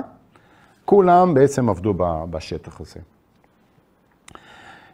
אנחנו הגענו, אני צריך להגיד, הגענו ב-17 באוקטובר, אני זוכר עד היום, זה היה ערב שמחת תורה. היה לי קצין דתי בפלוגה, קוראים לו רמי רוזנצוויג, מקיבוץ טירת צבי, הוא בא אליי בבוקר, אומר לי, היום ערב שמחת תורה. אמרתי לו, בסדר, אתה רוצה סוכה? קודם כל צליחה, ואחרי זה על הדוברה, לא ידענו שיהיה גשר, ידענו שאנחנו הולכים לעבוד כדוברות. ואחרי זה אתה יכול לעשות לך סוכה על הדוברה, אבל אל תשכח להזמין אותי להקפות. על כל פנים, הגענו לאזור הזה, שקט מוחלט. פה קילומטר וחצי מזרחה לנו, זה צומת לקסיקון טרטור. חטיבה 14 נלחמה שם באותו לילה ובאותו בוקר את אולי אחד הקרבות הכי הירואיים שהיו לה במלחמה הזאת. לחימה מטורפת. בדרך חטפנו טילים. אבל הסוללה ההיקפית הזאת בודדה אותנו, סגרה אותנו במעין בועה. שקט פסטורלי ממש, ממש פסטורלי. גם לא הייתה רוח ולא היה כלום, וכמובן לא היה שם בכלל ירי. היו תמסכים במים, היו קצת סירות גומי, רצנו לראות מה קורה איתם ואיך קורה איתם, אבל גם הם, זה היה לפנות בוקר, 6 בבוקר, 6:30 בבוקר, גם הם היו במין פעילות כזאת. גם לא היה טנקים שיחצו בשלב הזה, כי שתי האוגדות של ברן ושל שרון נלחמו על הגדה המזרחית, נלחמו על מסדרון הצליחה בגדה המזרחית. אפילו מישהו אמר על ידי, אני הולך לדוג דגים בתעלה.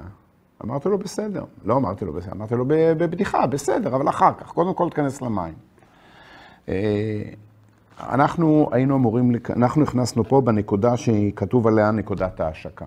הייתה כבר פרצה, הרחבנו אותה קצת, היה לנו דחפור, הרחבנו אותה קצת, שיהיה מקום יותר נוח. והתרגולת, דוברה, הרי היא נגררת על ידי טנק. טנק לא יכול לגרור אותה לתוך המים. אז התרגולת כמו סמי-טריילר, עושה סיבוב גדול כזה, מתייצב ברוורס, נוסע אחורנית, מגיע אל שפת המים, משחררים איזשהו מנגנון מכני שמנתק את הדוברה מהגרור, והדוברה, 60 טון, מחליקה לתוך המים. זו הייתה התרגולת. ממש על סף הכניסה למים, התפרץ בר-לב, מפקד החזית, התפרץ לתוך רשת הקשר הגדודית שלנו, של גדוד הצליחה, ואומר למג"ד, עדיפות ראשונה גשר, ורק אחר כך דוברות במים. על המקום, אבי זוהר קיבל החלטה, עם גשר לא צריך לנתק את הדוברה מהיצול. אפשר להכניס את הדוברה למים עם הגרור שנמצא מתחתיה. הדוברה תחזיק את זה. להשיט את הדוברה עם גרור מלמטה זה לא נוח. א', זה בולם את התנועה, זה ב', מונע גישה אל הגדה. אבל אם הדוברה הולכת לעבוד גשר, מה אכפת לי שמחובר למטה הגרור? זה מקל מאוד על ההשקה של הדוברה. מה גם שהטנקיסטים לא היו מתורגלים בהשקת דוברות, ואנחנו לא היינו מתורגלים. רוב החיילים שלנו לא היו מתורגלים בהשקת דוברות. אז לכן זו הייתה החלטה טובה, ואנחנו החלטנו להשיק את הדוברות מהמים. קצת מספרים. 13 דוברות, אני צריך רק 8 לגשר. דוברה זה 22.5 מטר, והתעלה היא 160 עד 180, אני צריך 8 דוברות. חשבון מהיר, יש לי 5 דוברות שהן לא הולכות לגשר. אז 5 דוברות, החלטתי 5 דוברות מושקות בלי הגרור, שאפשר יהיה לעבוד כדוברה, ו8 דוברות מושקות עם הגרור, בשביל לחסוך זמן, למנוע תקלות, ואם יהיה להם קשה להגיע לגשר, 2 סירות גרר מחכות במים לכל דוברה, לוקחות אותה לגשר, אבל לא היה צריך, כי המנועים של הדוברות הגיעו אם הדוברה הגיעה בשייט אל הגשר. מי הכניס את הסירות גרר? סירות גרר מוסעות על מסעית, ממש מסעית רגילה, מסעית 10 טון, מוסעות על מסעית, ועם שופל לוקחים אותם ושמים אותם במים. זה האחריות שלכם? לא. זה צמא. סירות גרר בגדוד, זה אחריות של הצליחה, של גדוד 630. כן, גדוד 630, סיפרתי מקודם שהפלוגה הייתה פלוגה ענקית. הגדוד היה בערך ברמה של חטיבה. 2 פלוגות סירות גומי שהם העבירו את הצנחנים. פלוגת דוברות אחת, אבל בגודל כפול. אחרי מלחמה פיצלנו אותה ל2. יש 2 פלוגות דוברות, אבל במלחמה הייתה פלוגות דוברות אחת. 2 פלוגות גישור, לבנות גשרים מנהלתיים במים, גשרים כבדים, מה שנקרא. פלוגת צמא, פלוגת צמא מוגברת, כי זה הרבה שופלים וכמה דחפורים וסירות גרר. פלוגת מפקדה מתוגברת, כי המון ציוד טכני, אז צריך גם מפקדה גדולה. פלוגת מפקדה גם כן של זה מעל 100 איש, ואוברול כל הגדוד היה כמעט 1,000 איש. אחרי המלחמה, עשינו כמה שינויים במבנה של הגדוד, אבל אחד מלקחי המלחמה הוא קשור דווקא לגשר הגלילים. אז גם לקחו פלוגת גלילים, שזה לא גשר, זה שליש גשר, והכניסו אותה גם כן לגדוד. אז גם אחרי המלחמה הגדוד היה גדוד גדול. אבל זה גדוד של כמעט 1,000 איש. פלוגה של, במלחמה 90, אבל על הנייר 180 חיילים, וזו הייתה אופרציה ענקית. היה לנו 3 סמג"דים בגדוד. 3 סמג"דים. סמג"ד י' ישי, שהיה אחראי על, שסמוך לצליחה, אבי זוהר חילק תפקידים בין הסמג"דים. סמג"ד י' ישי דותן, שאחרי זה היה גם, החליף את אבי זוהר נפצע, וישי דותן החליף אותו וניהל מבחינת ההנדסה, מבחינת הצליחה, את כל אזור הצליחה עד הפסקת האש. סמג"ד ב' ברוכי, שהיה אחראי על השקה, וסמג"ד שין, שיבולת, שהיה סמג"ד מנהלתי, שהיה אחראי על המנהלות. כלומר, גם הגדוד היה לו 3 סמג"דים לטובת העניין. לי היה 2 מ"פים, 2 סמ"ך מ"פים בתוך הגדוד, ועוד קצין עוזר, ועוד קצין שהיה לפניי רמת דוברות, חיים מילר, הוא גם כן סופח לפלוגה, וגם היה קצין עוזר. דוברה ראשונה, מושקת למים, דוברה ראשונה של סגן זיסי ברקן, קצין הנדסה ואחד המקצוענים של הפלוגה, אז לכן הוא גם היה הראשונה בתנועה והראשונה במים. שקט מוחלט, פסטורליה, כבר יש אור, זה 6:30 בבוקר, יש כבר אור, שמיים בהירים, בצד המערבי יש פה חורשת אקליפטוסים.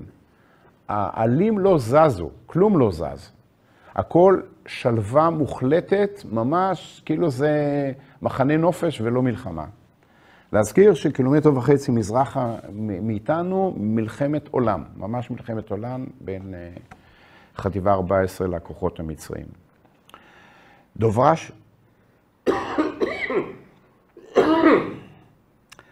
דוברה שנייה עומדת להיכנס למים, דוברה שלישית של יהודה מונאית נמצאת עם פה נקודת ההשקה, באנו מציר נחלה, עומדת פה, בדיוק בכניסה. השנייה עומדת להיכנס למים, שלישית של יהודה מונט עומדת בדיוק בנקודת הצליחה.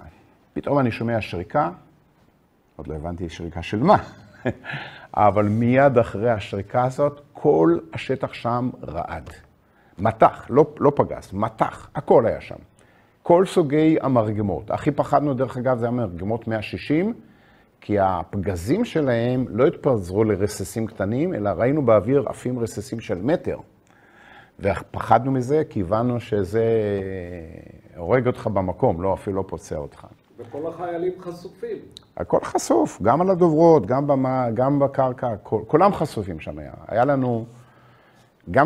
לנו ציוד טוב, היה לנו גם שכפ"צים, הסוג הישן, הכבד הזה, אבל בגלל שאנחנו צליחה, היה לנו גם חגורות הצלה. עכשיו, אי אפשר ללבוש גם שכפ"ץ וגם חגורות הצלה. אני ראיתי לחיילים ולקצינים, להוריד את החגורות הצלה, לא תגיעו למים, אתם הולכים לעשות גשר. להוריד את החגורות הצלה, לקשור אותם על הדוברה שהם יהיו בישת יד, אבל להישאר עם השכפ"צים. בשנייה הזאת, שכל העסק שם פתאום חטף את המתח הראשון האימתני הזה, הדוברה של יהודה מונט נמצאת פה, ממש על הסוללה המזרחית של החצר, בבת אחת חטפה 3 פגזים, 2 מהם זרחן, ראינו אותה ממש, איך אומרים, ככה, לא רק חוטפת את הפגזים, ראינו אותה מיד נדלקת. בבת אחת היא בערה בלפיד אש של כמה עשרות מטרים, ואחרי זמן היא גם בערה לאורך כמה שעות בעמוד עשן של 100 מטרים. אמרו לי אנשים מרחק 30 קילומטר, שהם ראו איפה אזור הצליחה, כי הם ראו את העשן של הדוברה הזאת. מטורף, ממש היה מטורף. כל הצוות של יהודה מונט נפגע במכת האש הראשונה. חלק מהם ממש מהעדף גם עפו מהדוברה, הסיפון הוא הרי פתוח, אז הם עפו החוצה. 5 נהרגו במקום, 3 נפצעו בצורה אנושה, ו3 נהרגו. 3 נפטרו לאחר מכן, הלכו לעולמם, מכמה שעות ועד כמה שבועות אחרי המלחמה. כולם עקביות, כולם גם פגיעות נוספות רב-מערכתיות. הראשונים, דרך אגב, שהצליחו להגיע אליהם ולטפל בהם, הם היו אנשי נ"מ, כי פה הייתה איזשהו פחות מגדוד, אבל בפיגוד, ניסן גלעד. ניסן גלעד, הוא היה סגן אלוף, נ"מ, הוא מנהל בית ספר בכפר סבא, הוא אבא של תמי ארד, אשתו של רון ארד. אז החיילים שלו, אחרי זה דיברתי איתו גם אחרי המלחמה, החיילים שלו הם היו הראשונים שהם הגיעו ופינו, אי אפשר היה לעלות על הדוברה. אפשר היה לפנות רק את מי שנמצא על הקרקע, אבל לא לשכוח, לדוברה מחובר גם טנק, והדוברה בוערת. והטנק מנסה להשתחרר, והוא לא מצליח להשתחרר. טנק על ידו ראה את זה, שהוא מנסה, הוא עושה ממש תנועות, הטנק עשה תנועות ימינה-שמאלה, מנסה להתנתק, והוא לא מתנתק. טנק על ידו ראה את זה, ירה עם פגז טנק. ליצול, שחיבר בין הטנק לדוברה, ריסק את היצול, והטנק השתחרר. צוות, היה סיפור גדול עם הצוות, ולקח לנו גם אחרי זה הרבה זמן, עד שהגענו ועלינו ובדקנו וחיפשנו שרידים והכל. אבל מבחינה מבצעית, יש לי 2 דוברות פה, אחת במים, אחת נמצאת לפני המים, קודם כל נתתי לה הוראה תכנסי למים, אבל יש לי פה דוברה שסותמת לי את הכניסה לחצר, ופה יש לי עוד טור ארוך שמחכה. לקח זמן, אבל אחרי שהאש קצת ירדה, חיברנו דחפור, ועם דחפור הזזנו אותה הצידה, גררנו אותה אחורנית לפה, ועד סוף המלחמה היא עמדה בחוץ, כל מי שנכנס לאזור הצליחה ראה מה זה מלחמה. כמו שאנחנו ראינו מה המלחמה עושה לסוללת 175, אז כל מי שהגיע לאזור הצליחה ראה אחרי זה מה המלחמה עושה לדוברה. זו הייתה לשמחתנו, זאת הייתה הדוברה היחידה שבעצם הושבתה ולא הצליחה להיכנס למים מכל השיירה הזאת. אחרי זה הדוברות נכנסו כבר עם גרור, דוברות שהלכו לגשר, שטו דרומה, לא הרבה, 100-150 מטר, ופה התחיל להיבנות הגשר. הדוברות שהלכו לשייט הופנו צפונה והתחילו לעבוד פה לאורך התעלה. לא היה להם הרבה עבודה, כי לא היה טנקים להעביר בשלב הזה. היו גם עוד דוברות עם סך במים, אבל לא היה טנקים. הטנקים, 2 אוגדות של שרון ושל ברן היו עסוקות בלחימה על המסדרון. אז לא היה טנקים. בניית הגשר הופקדה בידיים של יהודה חודדה, סמג"ד 605, אבל לפני שהיה סמג"ד 605 היה מ"פ דוברות. אז כך שיהודה הכיר את כל נושא הדוברות על בוריו. יהודה חבר טוב ויקר שלי, אנחנו הכרנו לראשונה בקורס קציני הנדסה, חלקנו את אותו חדר בקורס, אחרי זה נפרדנו, הייתי פוגש אותו לפעמים, ואחרי זה מצאנו את עצמנו, הוא היה בגדוד 605 כל השירות הצבאי שלו, אני הגעתי לשם 3 שנים יותר מאוחר, ומצאנו את עצמנו בצוות הפיקוד, היינו יושבים בישיבות מ"פים. היו 3 אנשים בגדוד שהבינו בדוברות, מהסדרים. אני כרמ"ד, יהודה כמ"פ, כמובן היה לו מ"מים עם חיילים, אבל ברמה פיקודית, ושלמה אהרונישקי שהיה קמב"ץ, והיינו יושבים הרבה מאוד לילות, לנתח תרגילים, לדבר על תרגולות, היינו משנים תרגולות, הכל, עד לרמה של איזה נצנצים, אדום וירוק יהיו איפה, וכמה נצנצים ואיפה, עד לרמה הזאת היינו מנתחים תרגולות ומשנים תרגולות, וכל התייעצות מקצועית שהייתה לי, תמיד יהודה היה הכתובת הראשונה, כי הוא באמת היה, חוץ מזה שהוא היה מקצוען בדוברות, הוא גם היה אדם מקסים, אדם תמיד חייכן, תמיד אופטימי, תמיד רוצה לעזור, אדם נפלא. שאלה, כשהתחילו לבנות את הגשר, הרי אף אחד לא תרגל את זה מבחינת. לא, זה דווקא כן, כי גשר בנינו עוד קודם לכן. היו קשיים, ואני אסביר אותם תכף, אבל קודם כל, איך בונים גשר. אז צריך לשים, איך אומרים, רגל אחת על החוף, כי אתה לא יכול לבנות גשר אם אין לך רגל על החוף. מה זה רגל על החוף? דוברה ראשונה, דוברה אחת, ואצלי זו הייתה דוברה של זיסי, שהייתה דוברה הראשונה שנכנסה למים, הוא עשה סך הכל שט רק 150 מטר, מהנקודה הזאת, קשת בתעלה, הוא הוריד רמפה, הגיע אל החוף, הוריד את הרמפה על החול, מיד חיכו 2 דחפורים, כי להגן אותו, להיקשר אליו עם הכבלים האלה, שאתה מכיר אותם מהשריון טוב מאוד. כל צד קשרנו 2 כבלים דרך אגב, ויותר מזה, בשביל שהדחפור יהיה עוגן טוב, כי הגשר הולך להצטבר, אז אפילו הם תקעו את הכף שלהם עמוק מאוד באדמה בשביל לקבע את זה. אז זה הדוברה הראשונה. הדוברה השנייה שמגיעה אליה בשיעוט, וצריכה לכוון את עצמה אל הדוברה הראשונה. כלומר, אם אני מחזיק את התמונה הזאת של הדוברה, אז פה בצד הזה יש רמפה, בצד האחורי יש מחבר. המחבר... תרחיק את זה, זהו. בצד האחורי יש מחבר. במחבר הזה דוברה מתחברת לדוברה בירכתיים. אחרי זה הדוברה הבאה תתחבר לרמפה הזאת, רמפה אל רמפה. אז יש ירכתיים אל ירכתיים, רמפה אל רמפה. אז כל דוברה שמגיעה בתורה צריכה לכוון את עצמה במים. זה לא לגמרי מסובך, אבל זה גם לא משחק ילדים, כי יש זרימה, הדוברה היא לא תמיד מאוזנת. כלומר, לפעמים 2 הדוברות מגיעות שמבחינת אופקית, הן לא לגמרי אופקיות, הן בזווית אחת, זווית קטנה אחת ביחד, אז צריכים לאזן. בעצם צריך להביא דוברה אל דוברה ב3 צירים. ציר קדימה אחורה, דוברה אל דוברה, שזה בעיקר המנועים. צריך גם ימינה-שמאלה, שזה כבר למדנו במשך הזמן לעשות את זה עם חבלים ולא עם המנועים, זה יותר עדין פשוט.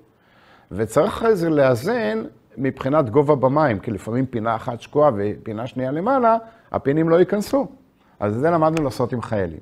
אז התרגולת הייתה כזאת, קדימה אחורה מנועים, הנהגי מנועים, אם היו צריכים להביא את הדוברה קדימה אחורה, שהדוברות הגיעו למרחק של 2-3 מטר, זורקים חבל, ועומדים בשני הצדדים, 2 אנשים מחזיקים כל קצה של חבל, בשביל שיהיה כוח, ואז עם חבלים משחקים ימינה-שמאלה, ואחרי זה עוד כמה חיילים זזים ימינה ושמאלה על הדוברה, בשביל לייצר איזון.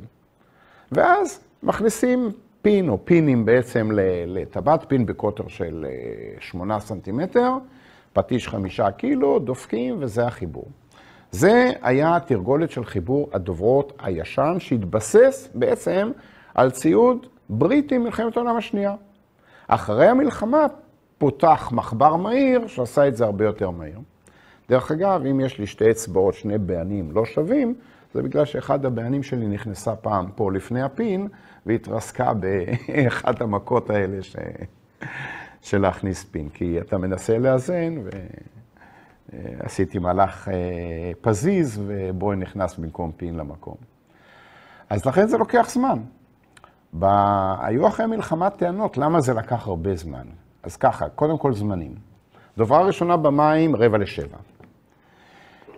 כל הדוברות במים בשעה 11. כלומר, היה לנו גם את הסיפור עם הדוברה שנפגעה, ולהכניס את הדוברות האחרות, והכל תחת הפגזות מטורפות. באותו רגע שנפלו שם פגזים, אז זה לא הפסיק. הפגזות ממש מטורפות, לא רק ארטילריה, גם מטוסים, מסוקים, הכל היה שם.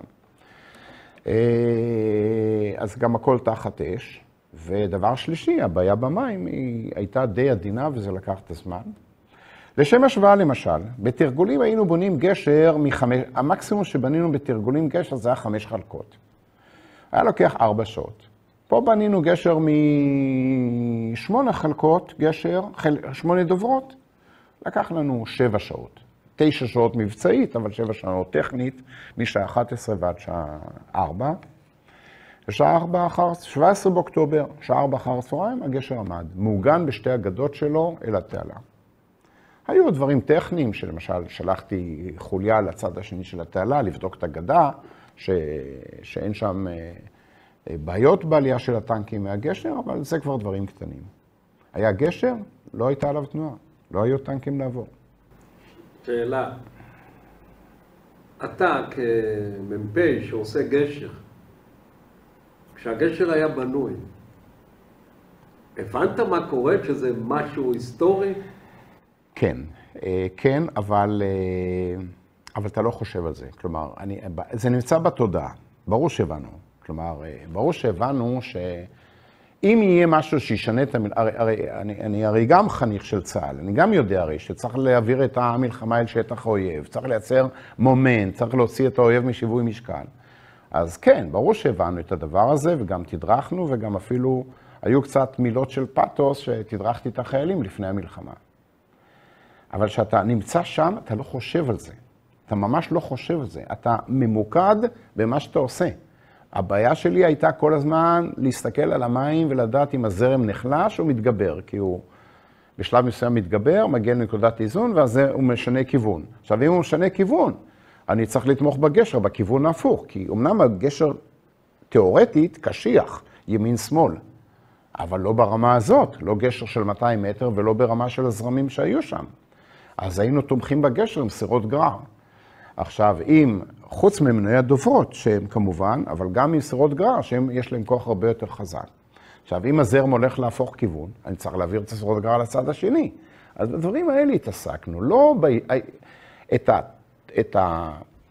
נקרא לזה חשיבה היסטורית, זה היה רק בסיפורים ובתחקירים ובתדרוכים שאחרי מלחמה.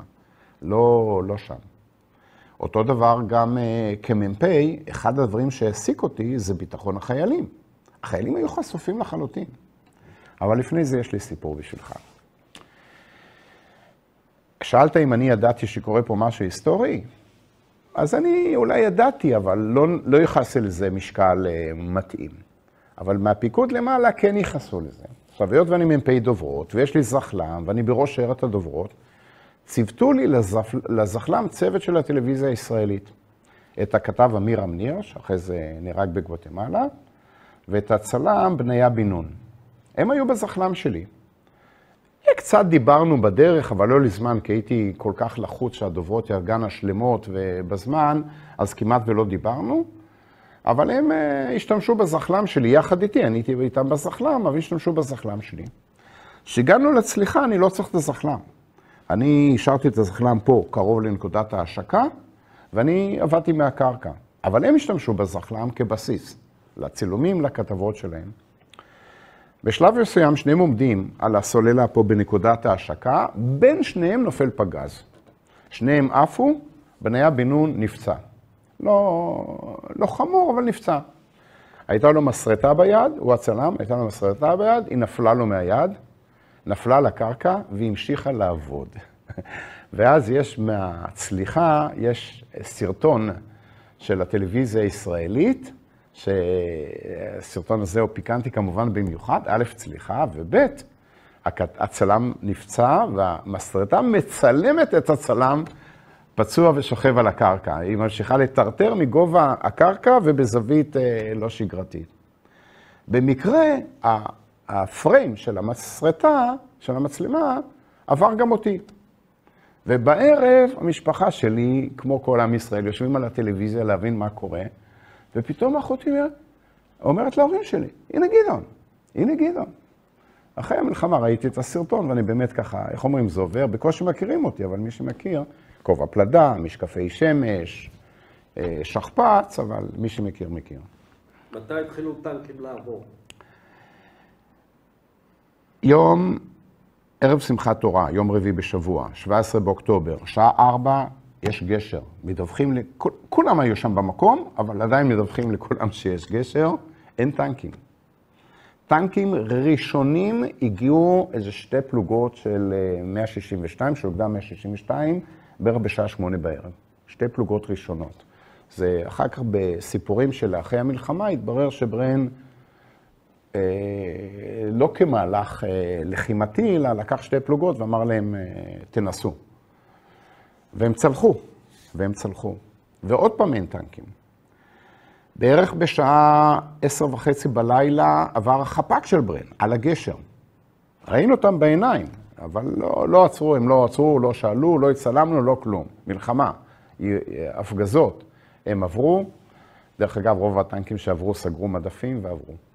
כוחות ממש התחילו להגיע ב-17 באוקטובר, סמוך לחצות, בערך בחצות הלילה, פתאום ראינו זרמים גדולים של כוחות, כלומר, התחילו להגיע כבר חטיבות, ברמה של חטיבות, ולמען האמת, עוד לא נערכנו לתנועה כזאת גדולה. אז היו פה 2 בעיות. הייתה בעיה תחבורתית, נקרא לזה, שעליה פיקד ג'קי אבן, שהיה אחראי על כל אזור הצליחה, אחראי על כל הכוחות השונים שהיו באזור הצליחה. והייתה לנו בעיה על הגשר. ועצרנו את הטנקיסטים ותדרכנו אותם, אמרנו, גשר עוברים לאט. ומרחקים, ביקשנו מהם מרחקים גדולים של עשרות מטרים בין טנק לבן. למה? כי הגשר בכיוון האנכי שלו, כלומר לכיוון המים, הוא גמיש. אז אם טנק יושב על הגשר באיזשהו מקום, הוא משקיע אותו. וזה אומר שבשני הצדדים, לפניו ואחריו, הגשר יהיה בחוץ. ובשביל שהוא לא יישבר, אז אמרנו, עוברים לאט. זה לא עזר. יש בחוץ הפגזות, הפגזים שנופלים במים מייצרים נד ענק של מים, הם לא מסוכנים, כי הרסיסים נבלמים על ידי המים, אבל מצד שני זה יוצר מחזה מאוד מרשים של נד ענק של מים, ככה שזה. טנקיסטים סגרו מדפים, למרות שההוראה הייתה לעבור עם מדפים פתוחים, סגרו מדפים ונוסעים. טנק שלישי שבר את הגשר. שבר את הגשר, כלומר, כתוצאה מהדינמיקה של הכוחות, אז מה שקורה, הגשר בנקודת המחבר, שהיא נקודה רגישה בין הגוף לרמפה, נשבר. מי שהיה אז אחראי על הגשר באותו רגע זה היה ברוכי, שהיה סמג"ד ב' אצלנו, והוא הגה רעיון מבריק. היה בכוח הצולח, היה תג"ש, טנק גישור. הוא ביקש שהטנק גישור, קודם כל קשרו את החלקי גשר השבורים עם שלשלות פלדה, היה לנו בציוד של הדוברות, שרשרות פלדה עם רצ'טים, כמו השרשרות שאתה קושר טנק על מוביל. אז אנחנו גם השתמשנו בשרשרות כאלה. אז קודם כל תפסו את חלקי הגשר שהם לא יברחו אחד מהשני עם רצ'טים, עם שרשרות. אחרי זה הבאנו טנק גישור, פרס על השבר, את המסעה, את הגשר של הטנק גישור, את המסעה של הטנק גישור, הגנו עוד פעם שרשרות פלדה אל הגשר, וזה עבד עד סוף המלחמה. 6 ימים זה עבד כך. זה יצר צוואר בקבוק בסוף... לא, היה צריך לעלות תג"ש, סך הכל גשר של תג"ש, זה לא נורא. אתה גם נוסע עם רכב זכלילי, אתה עולה, מי שהתקשה זה דווקא רכב גלגלי, אבל רכב זכלילי אתה עולה ויורד מהצד השני. הבעיה שלנו הייתה שלא ישברו לנו פעם נוספת את הגשר. לכן מאותו רגע כל טנק שעבר, הצמדנו לו חייל, הוא היה הולך בלילה עם פנס, ביום היה הולך לפני הטנק, וההוראה לחייל הייתה, קודם אתה תדרס לפני שהטנק יטוס. ממש כך. כל טנק ליווה אותו חייל, והחיילי דוברה כבר יודעים מה הצבע. הוא קבע לו את המהירות נסיעה. הוא קבע לו את המהירות ואת המרחק בין הטנקים. זה היה קריטי לשמור על הגשר. השטח היה שם מוכה אש. הדוברות אמרנו עם דוברות קשיחות. הגשר חטף פגיעות ישירות של קטיושות. הייתה איזושהי פגיעה אחת שעשתה בור בקוטר כ3 מטר ובעומק של מטר, בתוך המסעה, בתוך המצופים של הדוברות. אבל בזכות הקשיחות של הגשר, בזכות הקשיחות של הציוד הזה, הפתרון היה פשוט. לקחנו שופל, כף אפר, שפכנו על הבור, הבור לא עבר לכל אורך, החול לא נפל לתוך המים, אלא החלק התחתון של המצופים נשאר שלם במים, שפכנו חול, יישרנו את החול, והכוחות המשיכו לנסוע. עד כדי כך. מי כן נפגע? חיילים. עכשיו, כשאנחנו בונים, כשהדוברה עובדת במים, אז אמרתי, אמנם הקטנתי את הצוותים מאוד מאוד, אבל עדיין נשארו לי קצין ו8 חיילים לכל דוברה. קצין ועוד 7 חיילים לכל דוברה. כשהדוברה היא בגשר, אני צריך הרבה פחות חיילים. עכשיו, מסתובבים מחיילים, חשופים, אמנם נתנו לו הוראה לחפור, והם חפרו, אבל זה לא מספיק. וגם הם היו, עוד פעם, הקצינים היו עסוקים בפעילות, אז פחות זה, אבל אני הרגשתי שאצל החיילים מתפתחת איזושהי מין רמה מסוימת של פחד, של פאניקה. ואז אם אנחנו מסתכלים פה, הצד המזרחי חוטף אש כל הזמן, הצד המערבי יש פה עצי אקליפטוס גבוהים, עשרות מטרים, ואני מסתכל, פעם אחת אני מתרומם מאחת ההפגזות, אני מסתכל, אני רואה, העצים האלה שקטים לגמרי, אנחנו פה חוטפים, אוכלים את הפגזים יום ולילה, והעצים האלה שקטים לגמרי. קראתי לאחד הקצינים, לזיסי, אותו קצין של הדוברה הראשונה, כבר לא הייתה לו עבודה, כי הדוברה שלו כבר הייתה עוגן ליתר הגשר.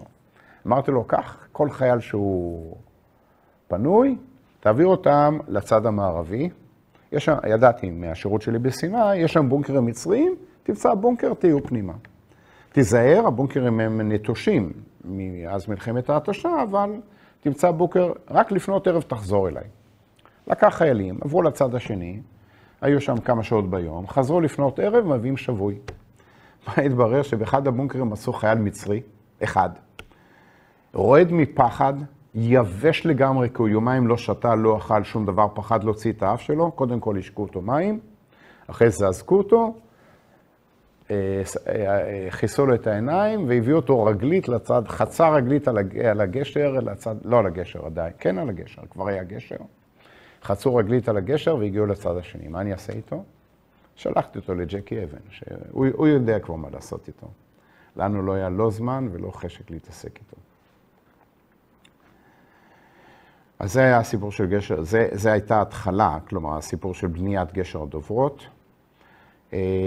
רק בשביל לעשות ככה, איך אומרים, את התמונה הגדולה, הגשר השני על התעלה היה גשר הגלילים. יש פה תמונה של, יש פה את המיקום של 3 הגשרים, הדרומי זה הגשר הדוברות. הגשר השלישי שנכנס למים היה גשר צנע, סיפור בפני עצמו. הגשר השלישי היה גשר גלילים, שהיה 1.5 קילומטר מאיתנו צפונית.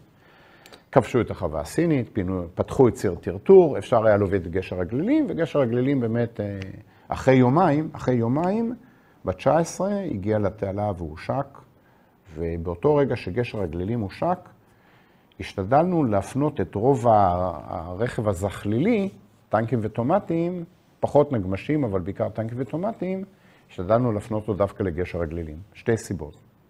א', גשר הדוברות כבר עברו עליו 2.5 אוגדות ופחדנו, ממש דאגנו לו. 2, הסיבה השנייה היא, רכב זכלילי יכול לעבור על כל הגשרים, אבל רכב גלגלי לא יכול לעבור על גשר הגלילים. עכשיו, יש כמות גדולה של טנקים, אבל יש כמות עוד יותר גדולה של דרגים. אז ייעדנו את גשר הדוברות, שהוא דווקא יותר נוח לנסיעה, לרכב הגלגלי, לדרגים. והגשר והטנקים והטומטים, שלחנו אותם לעבור, הפיצול נסע עוד לפני שנכנסו לחצר, זה היה באחריותו של ג'קי אבן, והם עברו על גשר הגלילים. הגשר השלישי שהושק, שזה הגשר הצנע, שזה סיפור בפני עצמו, הוא נקרא צנע בגלל שפיתחו אותו בגניבה. סיפרתי מקודם שטליק לא נתן שתתפתח תחרות לגשר הגלילים. אבל עלה רעיון ביחידת פיתוח של חיל הנדסה, נקראת יפתח, על ידי סרן בשם ירושלמי, לפתח איזשהו גשר שהוא יהיה יותר קל לניוד ביבשה, כי מהסיפור ברור שדי כבד לנייד את הדוברות ביבשה. אז הוא פיתח חלקה מאותו ציוד, מאותם מצופים, פיתח משהו קל עם גלגלים שמתחברים למצופים עצמם, וגם זה לא דוברה שלמה, אלא זה בערך שליש מכמות המצופים, 3 מצופים במקום 9, וגורר את זה טנק בקלות. בעצם טנק אפילו יכול בתנאים טובים לחבר לעצמו 3 חלקות כאלה, ולגרור אותם, טנק אחד יכול לגרור אותם די בקלות. אבל אסור היה לפתח, ואסור היה, אז עשו את הכל בגניבה, וגם תרגלו את זה בגניבה, רחוק מעיניים של הפיקוד הבכיר, והיה בצפון, באזור מדינת ישראל, היה 70 מטר צנע. למה 70 מטר? כי הניסויים עשינו אותם ברואפה, וברואפה רוחב המים זה 70 מטר. אז היה 70 מטר צנע. שהיה צריך גשר נוסף, ועדיין לא היה ביטחון בגשר הגלילים, אז די מאוחר, אני חושב משהו בסביבות איזה 6 ימים אחרי פתיחת המלחמה, אמרו לי, ירושלמי, לך תארגן לך את החלקות צנע, ותביא אותם לשם. אז הגשר הזה נבנה בצנעה, ככה רחוק מהעיניים, לכן קראו לו גשר צנע. הוא היה בנוי מ-70 מטר צנע, שזה בעיקרון אותם מצופים, אבל בקונפיגורציה שונה, ואת יתר השטח שצריך לגשר, יתר הרוחב שצריך לגשר, היו להיות 5 דוברות במים. אז לקחנו את 5 דוברות שבמים, חיברנו אותם לחלקות צנע, וזה היה גשר צנע. שהיו כבר 3 גשרים במים, החל מ-20 לחודש, קודם כל צה"ל כבר כבש את רוב השטח שכבר, חוץ מסואץ, אני חושב שהוא כבר הגיע פחות או יותר לקווים הסופיים שלו, שב-20 לחודש כבר היו 3 גשרים במים, גשר הדוברות, גשר הגלילים וגשר הצנע, אז גשר הדוברות שימש בעיקר להובלת דרגים ממזרח למערב, גשר הגלילים שימש בעיקר להובלת דרגים ממזרח למערב, וגשר הצנע שימש בעיקר להובלת כוחות ממערב למזרח. כלומר, תנועה חוזרת נותבה על ידי משטרה צבאית לגשר הצנע, וככה הם עברו את התעלה. כשגשר הדוברות הוקם ב-17 באוקטובר, כולם שם נשמו לרווחה. קודם כל, אם זה לא הובן עד עכשיו, אז אופרציה של צליחה, מבצע צליחה, זה לא מבצע של גורם אחד, ואני אומר עוד פעם, מקצועית, היו שם סירות גומי ותמסכים ודוברות, ואחרי המלחמה גם גשרים, וסירות גרר, וכמובן מעבר לכל גופי המנהלה והעזרה שצריך בדברים כאלה. אבל אני חושב מהרמה של החיילים, בוודאי שאנחנו הפלוגה, שהחיילים שלנו והדוברות שלנו, אלה שבנו את גשר הדוברות, ואני חושב שעד לרמה של הממשלה, נשמו לרווחה. העובדה היא שבכתבות ובסיפורים אנחנו רואים שהייתה תניה שאם אין גשר אין סליחה. כבר עמדו להחזיר את הכוח שצלח ראשון, עמדו להחזיר אותם בחזרה, כי התנאי גם של הממשלה וגם של אלוף הפיקוד וגם של בר-לב, התנאי היה, אם אין גשר, אז מחזירים. אני זוכר, הגיע אלינו איזושהי הוראה של בר-לב, שהוא קבע את זה בצורה כזאת, אם יש גשר ממשיכים במהלך של דדו, נדמה לי, לא של בר-לב, שהוא קבע את זה בצורה מאוד מאוד ברורה, אם יש גשר ממשיכים באותו מהלך התקפי של לקטר את הארמיות ולהגיע למצרים ולהשיג את ההישג, גם הפוליטי, לא רק הצבאי של המלחמה, הכרעה של המלחמה.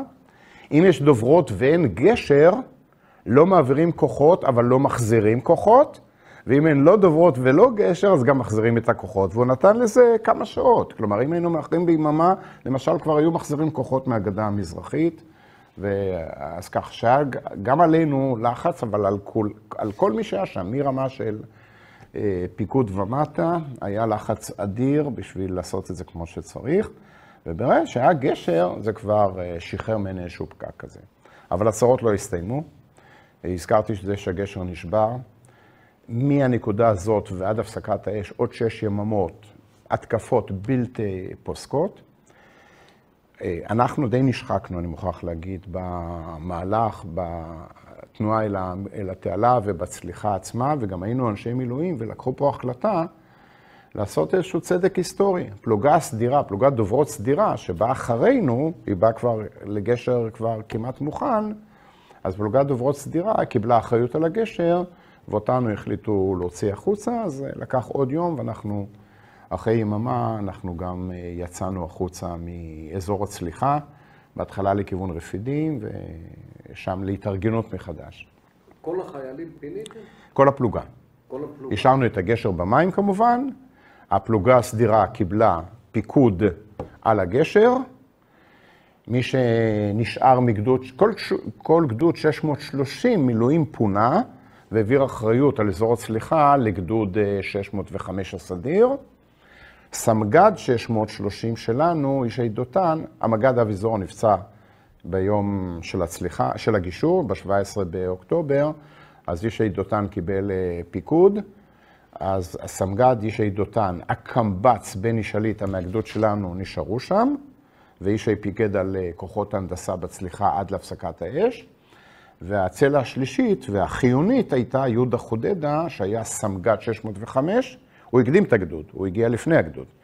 הוא סמג"ד 605, והוא בעצם היווה חלק מהשלישייה שפיקדה על כל אמצעי הצליחה, לא רק על הגשר, על כל מה שהיה שם.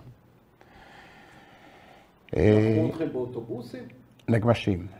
יצאנו עם נגמש, כל מיני כלי רכב שיש שם לא אוטובוסים. אפשר להכניס שם אוטובוסים, אבל בעיקר נגמשים, ואיכשהו ארגנו, אני אפילו לא יודע מי ארגן, לנו היה נגמש וקומנדקר, אבל ארגנו לנו עוד קצת כלי רכב, נגמשים. היציאה, לא נגמשים, סליחה, סחלמים. היציאה משם הייתה מצמררת, כי ביציאה עברנו דרך צומת לקסיקון טרטור, והשטח שם היה,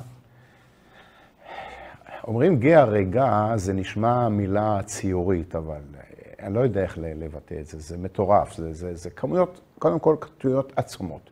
לכל כיוון שאתה מסתכל, אתה רואה כמויות עצומות של טנקים ונגמשים, מרחק 1.5 קילומטר מאיתנו. דרך אגב, לא סיפרתי, אבל בזמן שאנחנו היינו באזור הצליחה, חוץ מארטילריה, פתאום אתה רואה פגזי טנקים בכינון ישיר, אתה מזהה פגז בכינון ישיר, הוא אופקי לגמרי ככה בגובה הראש. ולא הבנו את זה, מה פתאום יש פה טנקים בכינון ישיר? התברר שהסתונן כוח מצרי מצומת לקסיקן טרטור לכיוון ראש הגשר, ב-17 באוקטובר. הסתנן כוח מצרי, ולא היה טנקים להגן על ראש הגשר. אז החפ"ק של אריק שרון יצא מולו, היה לו 2 נגמשים וזה 2-3 טנקים, יצא מולו, קודם כל ריתק את הכוח המצרי, אריק שרון הזעיק את אמנון רשף, ואמנון רשף עבד מהר מאוד בנקודה הזאת, וכוח שלו ממש הגיע לצומת ופגע במצרים. אבל כמה זה זמן לוקח לטנקים לנסוע 300-400 מטר? היו מגיעים צ'יק צ'ק. אז השטח שם היה זוועתי, אבל לי הייתה בעיה אחרת. כמ"פ הייתה לי בעיה אחרת. היו לנו במהלך הזה רק לפלוגה 9 הרוגים ו6 פצועים. לשמחתי רוב הפצועים היו פצועים קל, אבל היו 9 הרוגים. אחד, חייל שנהרג, ראובן פייס, זיכרונו לברכה, הוא נפגע פגיעה ישירה מרסיס, חדר לו ישר לבית החזה, והוא נהרג במקום על יד החברים שלו, אבל 8 האחרים שנהרגו על הדוברה, הייתה בעיה של למצוא את הגופות שלהם. אז היו 3 שעפו מהדוברה, ואז לקחו אותם, פינו אותם, והם היו כן מזוהים שמית. אבל אפשר היה לעלות פיזית על הדוברה רק כמה שעות יותר מאוחר, כי הדוברה בערה באש ענקית. אז אפשר היה לעלות על הדוברה פיזית רק כמה שעות אחרי זה. אז ראשון עלה סמ"פ עם הרס"פ, אני עליתי קצת יותר אחריהם, כלום לא נשאר על הדוברה. אפשר היה לזהות גוויות של חיילים, כלומר, גם מי שנהרג, גם לא נעים להגיד, אבל נשרף לגמרי. באותו לילה הגיעו אנשים של הרבנות הצבאית לחפש שרידים. זה סיפור מצמרר. אני הייתי איתם באותו שלב. קודם כל, הם זחלו על הברכיים, הדוברה עדיין הייתה חמה. הם זחלו על הברכיים, ודוברה זה ציוד טכני, אתה לא יודע מה ההבדל בין בורג לבין אבזם של חגורה. הם חיפשו כל דבר שאפשר לזהות אותו, שום דבר אורגני לא נשאר. חיפשו כל דבר ואחד החיילים מצא חלק מתכת, מרים לי, שואל לי, אומר לי, אתה יודע מה זה? אמרתי לא, אומר, זה נראה לי כמו אבזם של חגורה. אתה מזהה את האבזם הזה? גם עכשיו יורד לי אדם מהגוף שאני מספר את הסיפור הזה, אבל גם שם ירד לי אדם מהגוף שאני ראיתי את זה. כן, זיהיתי את האבזם. הסגן מפקד דוברה הייתה לו חגורת אור, ולכן האבזם בלט. זה לא אבזם צה"לי, זה האבזם של חגורת אור אזרחית, וזיהיתי את האבזם. הדאגה העיקרית הייתה שיהיו שרידים שאפשר יהיה להביא אותם לקבורה. אבל כשיצאנו לרפידים, להתארגנות, הדאגה הראשונה שלי הייתה לזהות את החללים. אז נסעתי למתקן הרוגים ברפידים, שזה היה מחוץ לרפידים, היה איזשהו שטח פתוח, עשו שהם התארגנו שם, חלק לא קברו. אנשים שכבו על החול של המדבר, וביקשתי ממפקד המתקן לזהות חלים. הוא אמר לי, אי אפשר, אתה לא יכול, יש פה מאות אנשים, אתה לא יכול לזהות. עברתי על הרשימות, אף שם של הפלוגה שלי לא הופיע ברשימות. אז באופן פורמלי, החללים היו בסטטוס נהדרים. הראש מיד עובד. יגיע למשפחה הודעה של הבן שלכם נהדר, הרי באותו זמן כבר היו צילומי טלוויזיה, שראו שבויים ישראלים, והמשפחה, מה היא תחשוב? המשפחה לא יודעת, מה היא תחשוב? אולי נפל למים, אולי שחה, אולי הגיע בשחייה לאשדוד או לחיפה, לא יודע. אז זה היה הפחד שלי, אנחנו ידענו שהם הרוגים, והמשפחה עלולה לפתח ציפיות שווא. ביקשתי חופשה בזמן המלחמה, האש לא פסקה עדיין, זה היה עוד לפני הפסקת האש. לקחתי חופשה של 24 שעות, טסתי צפונה, לא עברתי בבית שלי אפילו, אבל עברתי בבתים של כל מה שכן אני ביקשתי שיכינו לי את הרשימת כתובות ואת הכל. עברתי בבתים, משפחה, אסור היה לי למסור, אבל מסרתי פרטים, סיפרתי מה היה, שלא תהיה אשליית שווא. לדוברה הזאת שנפגעה שם, אנחנו לפני המלחמה, קראנו לה בסלנג הדוברה, בזמן המלחמה, אבל לפני הצליחה, קראנו לה בסלנג הדוברה ההריונית. 8 נשים היו על הדוברה, 3 נשים בהיריון. אחרי המלחמה נולדו 3 ילדים, כולם שיחיו חיים ארוכים וטובים, הם הילדים של כולנו, הילדים שלנו.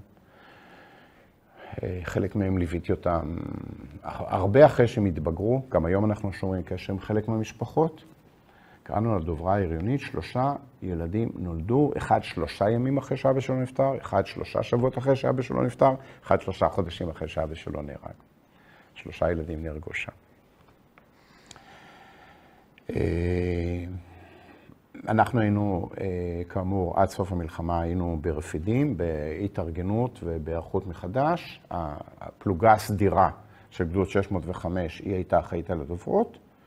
איך שהגיעה, נכנסה לתוקפה עם המון נפגעים, דרך אגב, כל התקופה הזאת. היו אוברול למערך הצליחה כ-30 הרוגים באופרציה הזאת, ובכל אזור החצר, אני ראיתי אחרי זה מסטטיסטיקות לא שלנו, שהיו כ-150 הרוגים בכל החצר, בכל התקופה הזאת של המלחמה.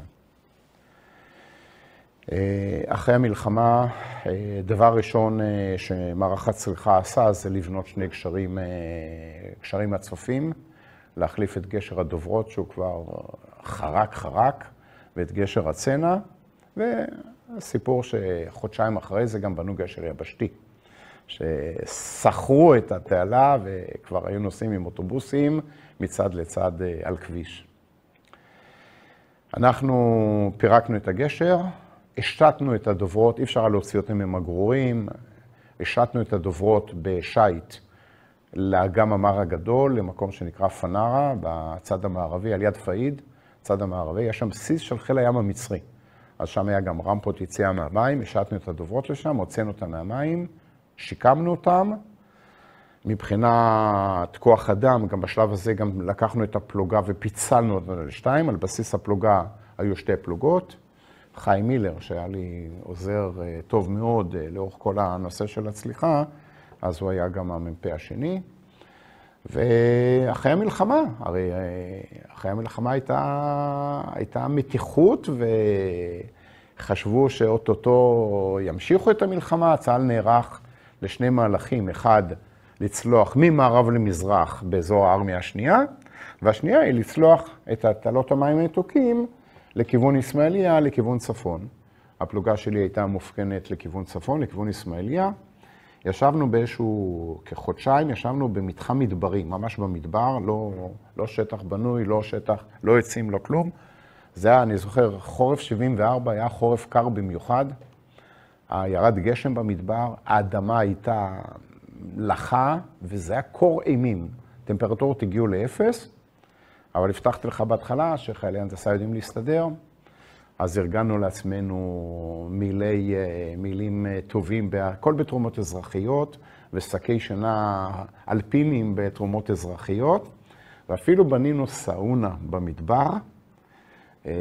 מכל הסביבה היו באים להתקלח בסאונה שלנו, בנינו את זה מאלתורים, והיו 3 דוברות עם שוכבות במדבר, סגרנו אותם עם סוללות עפר, גם בשביל להגן במקרה ותהיה ארטילריה, אבל גם בשביל להגן מהקור. הצוותים חיו על הקרקע מתחת לדוברה, מעליך יש 1.5 מטר של פוליאוריתן, מתחתך יש חול. ומתחת לרשת הסוואה, קמין.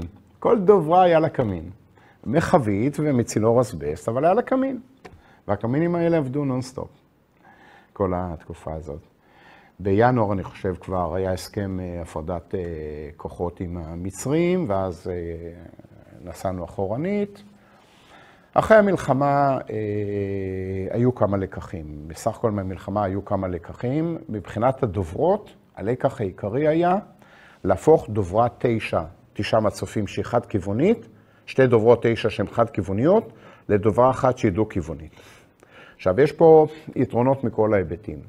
א', דוברה 9 נושאת טנק אחד, דוברה 18 קראנו לה, שהיא מורכבת משתי דוברות דו-כיווניות, נושאת 3 טנקים. 2, היא יותר מהירה במים, כי יש 4 מינויים. במים גם יחס אורך רוחב משפיע, ולכן יש לה את אותו רוחב על אורך כפול, אז גם המהירות שלה במים היא כמעט כפולה. נקודה שלישית, טנקים עולים בנסיעה קדימה, יורדים בנסיעה קדימה, זה גם יתרון. ונקודה רביעית, למרות שלכאורה יותר קשה לנהג במים דוברה כבדה יותר, פיתחנו תרגולת שהצוותים היו יכולים להביא את הדוברה לנקודה בדיוק של סנטימטרים. תרגולת שלנו, שתרגלנו אותה במים, והיא הוכיחה את עצמה, ויותר מזה, גם אתה פחות צריך שמפקד הדוברה יתאם בין הנהגים, אלא לכל אחד יש את התרגולת שלו, והוא יודע בדיוק מה הוא צריך לעשות, והוא רואה מה הוא עושה, וזה עבד נהדר. אז בסך הכל היו לקחים כאלה. היה לקח נוסף, הקטנו עוד יותר את צוותי הדוברות, כלומר ירדנו מצוות של 8 לצוות של 7, וקצת יותר מאוחר ירדנו לצוות של 6, הקטנו עוד יותר את הצוותים. גם בנינו את המחלקות בצורה שונה, בנינו את זה על בסיס של מחלקת דוברות, שהיא מכילה 2 דוברות, שהן ביחד הופכות להיות לדוברה דו-כיוונית, אז גם מבחינה אורגנית זה נעשה בצורה כזאת.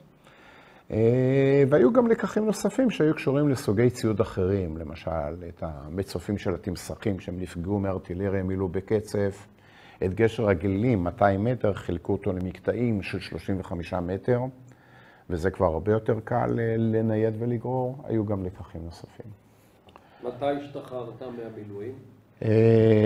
זה היה, אם המלחמה הייתה באוקטובר, אני חושב שכבר במרץ כבר השתחררנו, היינו בבית אחרי תקופה ארוכה. היה המון עבודה, אני זוכר שבשנה שאחרי, שנת 74, שנה שאחרי מלחמת יום הכיפורים, היינו, לא רק אני, לרוב הפלוגה, היינו יותר מ-50% מהזמן במילואים. הספקנו לעשות גם מילואים ברמת הגולן, בנושאי הנדסה רגילים, בלי קשר לצליחה. אבל היה לנו גם עבודה בצליחה, גם עשינו עבודה לשקם את הדוברות, גם השלמנו אימונים שלא עשינו קודם לכן, אבל סך הכל עשינו הרבה מאוד מילואים בתקופה הזאת. חיים אזרחיים. שנייה, כל נושא הצליחה בצה"ל המשיך עד 94, ובשנת 94 החליטו להשבית אותו, ובעצם מערך הצליחה הושבת ב-94. המשכנו עוד, אני המשכתי מילואים, כבר בהתנדבות, בתפקידים אחרים, אבל באופן כללי, כבר אחרי זה היינו כבר יותר הנדסה, ואפילו יותר בט"ש מאשר צליחה, אבל אם היה תרגילי צליחה, עוד היינו עושים את זה. חיים אזרחיים, אני מהנדס, ואני שמח שאני מהנדס. היום אני עובד גם כמהנדס, אבל גם כמורה ויועץ. תחום ההתמחות שלי היום זה איכות ואמינות, גם איכות של ציוד, גם איכות של מוצרים, אבל גם איכות חיים, גם הדברים האלה. זה תחום העבודה שלי, אני עושה את הכל היום מתוך גוף שנקרא מכללת מסד, היא מכללה קטנה, נישתית, אבל בתחומים שלנו אנחנו נחשבים טובים.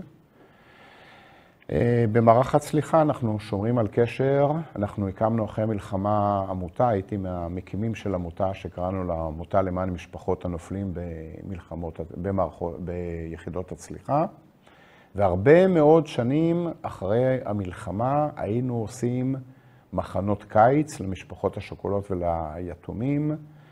לפעמים יש איזשהו מישהו שצריך עזרה לימודית, היינו דואגים לו. אפילו משפחה אחת דאגנו שהיא תעבור דירה. לא היה לה כסף. אבל לא רק שדאגנו לה שהיא תצליח, משפחה שכולה. לא רק שדאגנו לה שהיא תוכל לעבור דירה, אלא אפילו גייסנו חיילים, משאית צבאית, בשביל להעביר את הדירה, להעביר את המשפחה הזאת דירה, ואנחנו שומרים על קשר, לא עם כל המשפחות, אבל עם רוב המשפחות שומרים על קשר. תספר קצת על המסלול האזרחי שלך, מאחרי המלחמה עד היציאה לפנסיה, בקצרה. אני יצאתי כמה פעמים לפנסיה, אז יהיו כמה תחנות ביניים. אני מהנדס, עבדתי ברפאל, הרבה שנים עבדתי ברפאל, בתפקידי הנדסה, פרויקטים, מהנדס ניסויים, מהנדס אמינות, מהנדס איכות.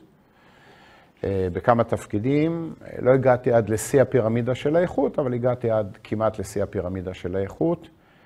ב-1996 פרשתי מרפאל, המשכתי לעסוק בנושאים האלה, כמה שנים דרך מכון התקנים, מזה 15 שנה, דרך הגוף הזה שנקרא מכללת מסד, ואני פעיל עד היום ומשתדל גם להמשיך להיות פעיל.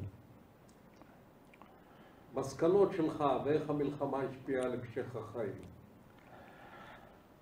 ברמה האישית, אני יצאתי מהמלחמה עם מסקנה אחת, יש כמובן מסקנות ברמה לאומית, אבל ברמה האישית יצאתי עם מסקנה אחת מאוד שמשפיעה עליי עד היום.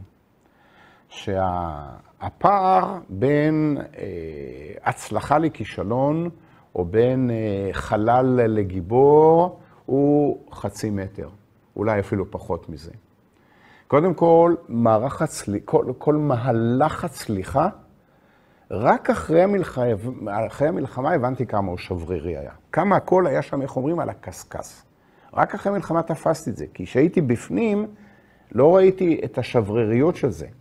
אבל נתתי דוגמה, שאם באים טנקים, אחרי שכבר הגשר נמצא בבנייה, 17 באוקטובר, 2 אוגדות שם נלחמות על המסדרון, ומגיעים טנקים מצריים למרחק 300 מטר ממך, ויורים לך בכינון ישיר, אתה תופס, גדוד טנקים מצרי, לא טנק בודד, אתה תופס עד כמה זה שברירי, כל הסיפור הזה. ברמה האישית, ההבדל בין מי שנפגע למי שלא נפגע, הוא היה מקרי לחלוטין. בשלב מסוים, אמנם תמיד שהיה שריקה, תמיד באופן אוטומטי נפלת, אבל אם מישהו נפגע ומישהו על ידו לא נפגע, זה הכל היה מקרי, זה הכל נהיה. אז ברמה האישית, המסקנה אולי היא נראית כל כך תמימה, אבל היא מחזיקה אותי עד היום, זה אם אתה חי, לפחות תהיה בן אדם טוב. תצדיק את זה שאתה בן אדם טוב, ואני מוכרח להגיד, אני לא מקורי בנקודה הזאת, כי אם ראיתי את הסרט על התוראי ריין, על מלחמתו של תוראי ריין, אז אותו אדם, אותו תוראי ריין ששרד יחידי מהאחים שלו, ומתו כל כך הרבה אנשים בשביל לשמור עליו, זה גם המסקנה שהוא הגיע לזה, וקיבלתי מזה חיזוק. אני, שמגיע לקטע הזה, אני בוכה. לא יעזור, אני בוכה עד היום, לא משנה כמה פעמים אני אראה את הסרט הזה.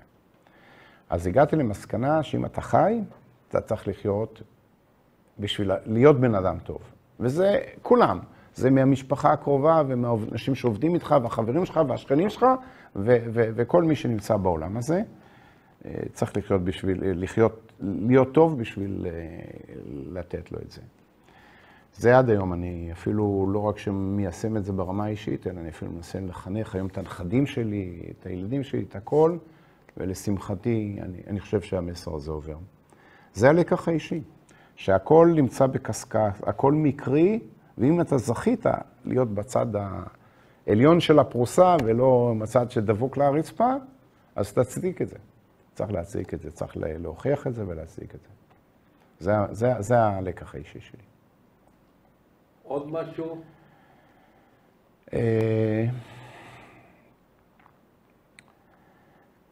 הלקחים שלי הולכים מהרמה האישית, דרך הרמה הטכנית של הציוד והמהלך וחיל ההנדסה. אני למשל בדיעבד היום, שהתגייסתי והציעו אותי לחיל ההנדסה, ככה לא התמרדתי, אני לא רוצה להגיד שהתמרדתי, אבל שאלתי אם יש אלטרנטיבות.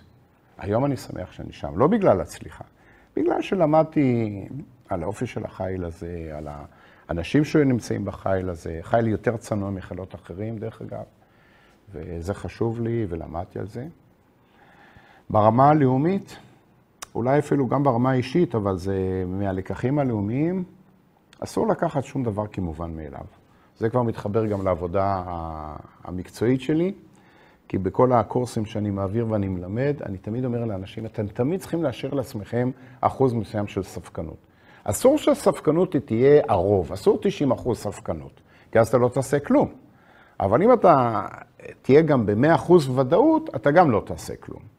אז אמרתי, אני עד היום מלמד את זה בקורסים שלי, שאם אתה ברמה של 90-95% ודאות אתה תמיד צריך לשמור לך 15% ספקנות, זה גם לקח של יום הכיפורים, קוראים לזה איפכא מסתברא, שלא יהיה קונספציה אחת לכולם, אלא שתמיד במודיעין תהיה איזושהי יחידה שתחשוב אחרת. אני מסכים לחלוטין עם הלקח הזה, אבל גם ברמה האישית. שום דבר לא ודאי. אני מסכם. אני חושב שעשינו היום היסטוריה, ובאמת סיפרנו סיפור שמעט מאוד אנשים יודעים אותו, ובאמת היה מרתק, ואני מודה לך, היה בלתי רגיל. יעקב, קודם כל אני מחזק את ידיך, אתה עושה עבודה קדושה. הנושא הזה של התיעוד למען הדורות הבאים, וזה גם המשפחות של ההווה, אבל גם הדורות הבאים, בעיניי זה עבודה קדושה, אתה וכל הצוות של המתנדבים במערכת הזו שנקראת דור כיפור, באמת תודה רבה, ובאמת תודה לך על ההזדמנות הזאת. תודה, אני סוגר.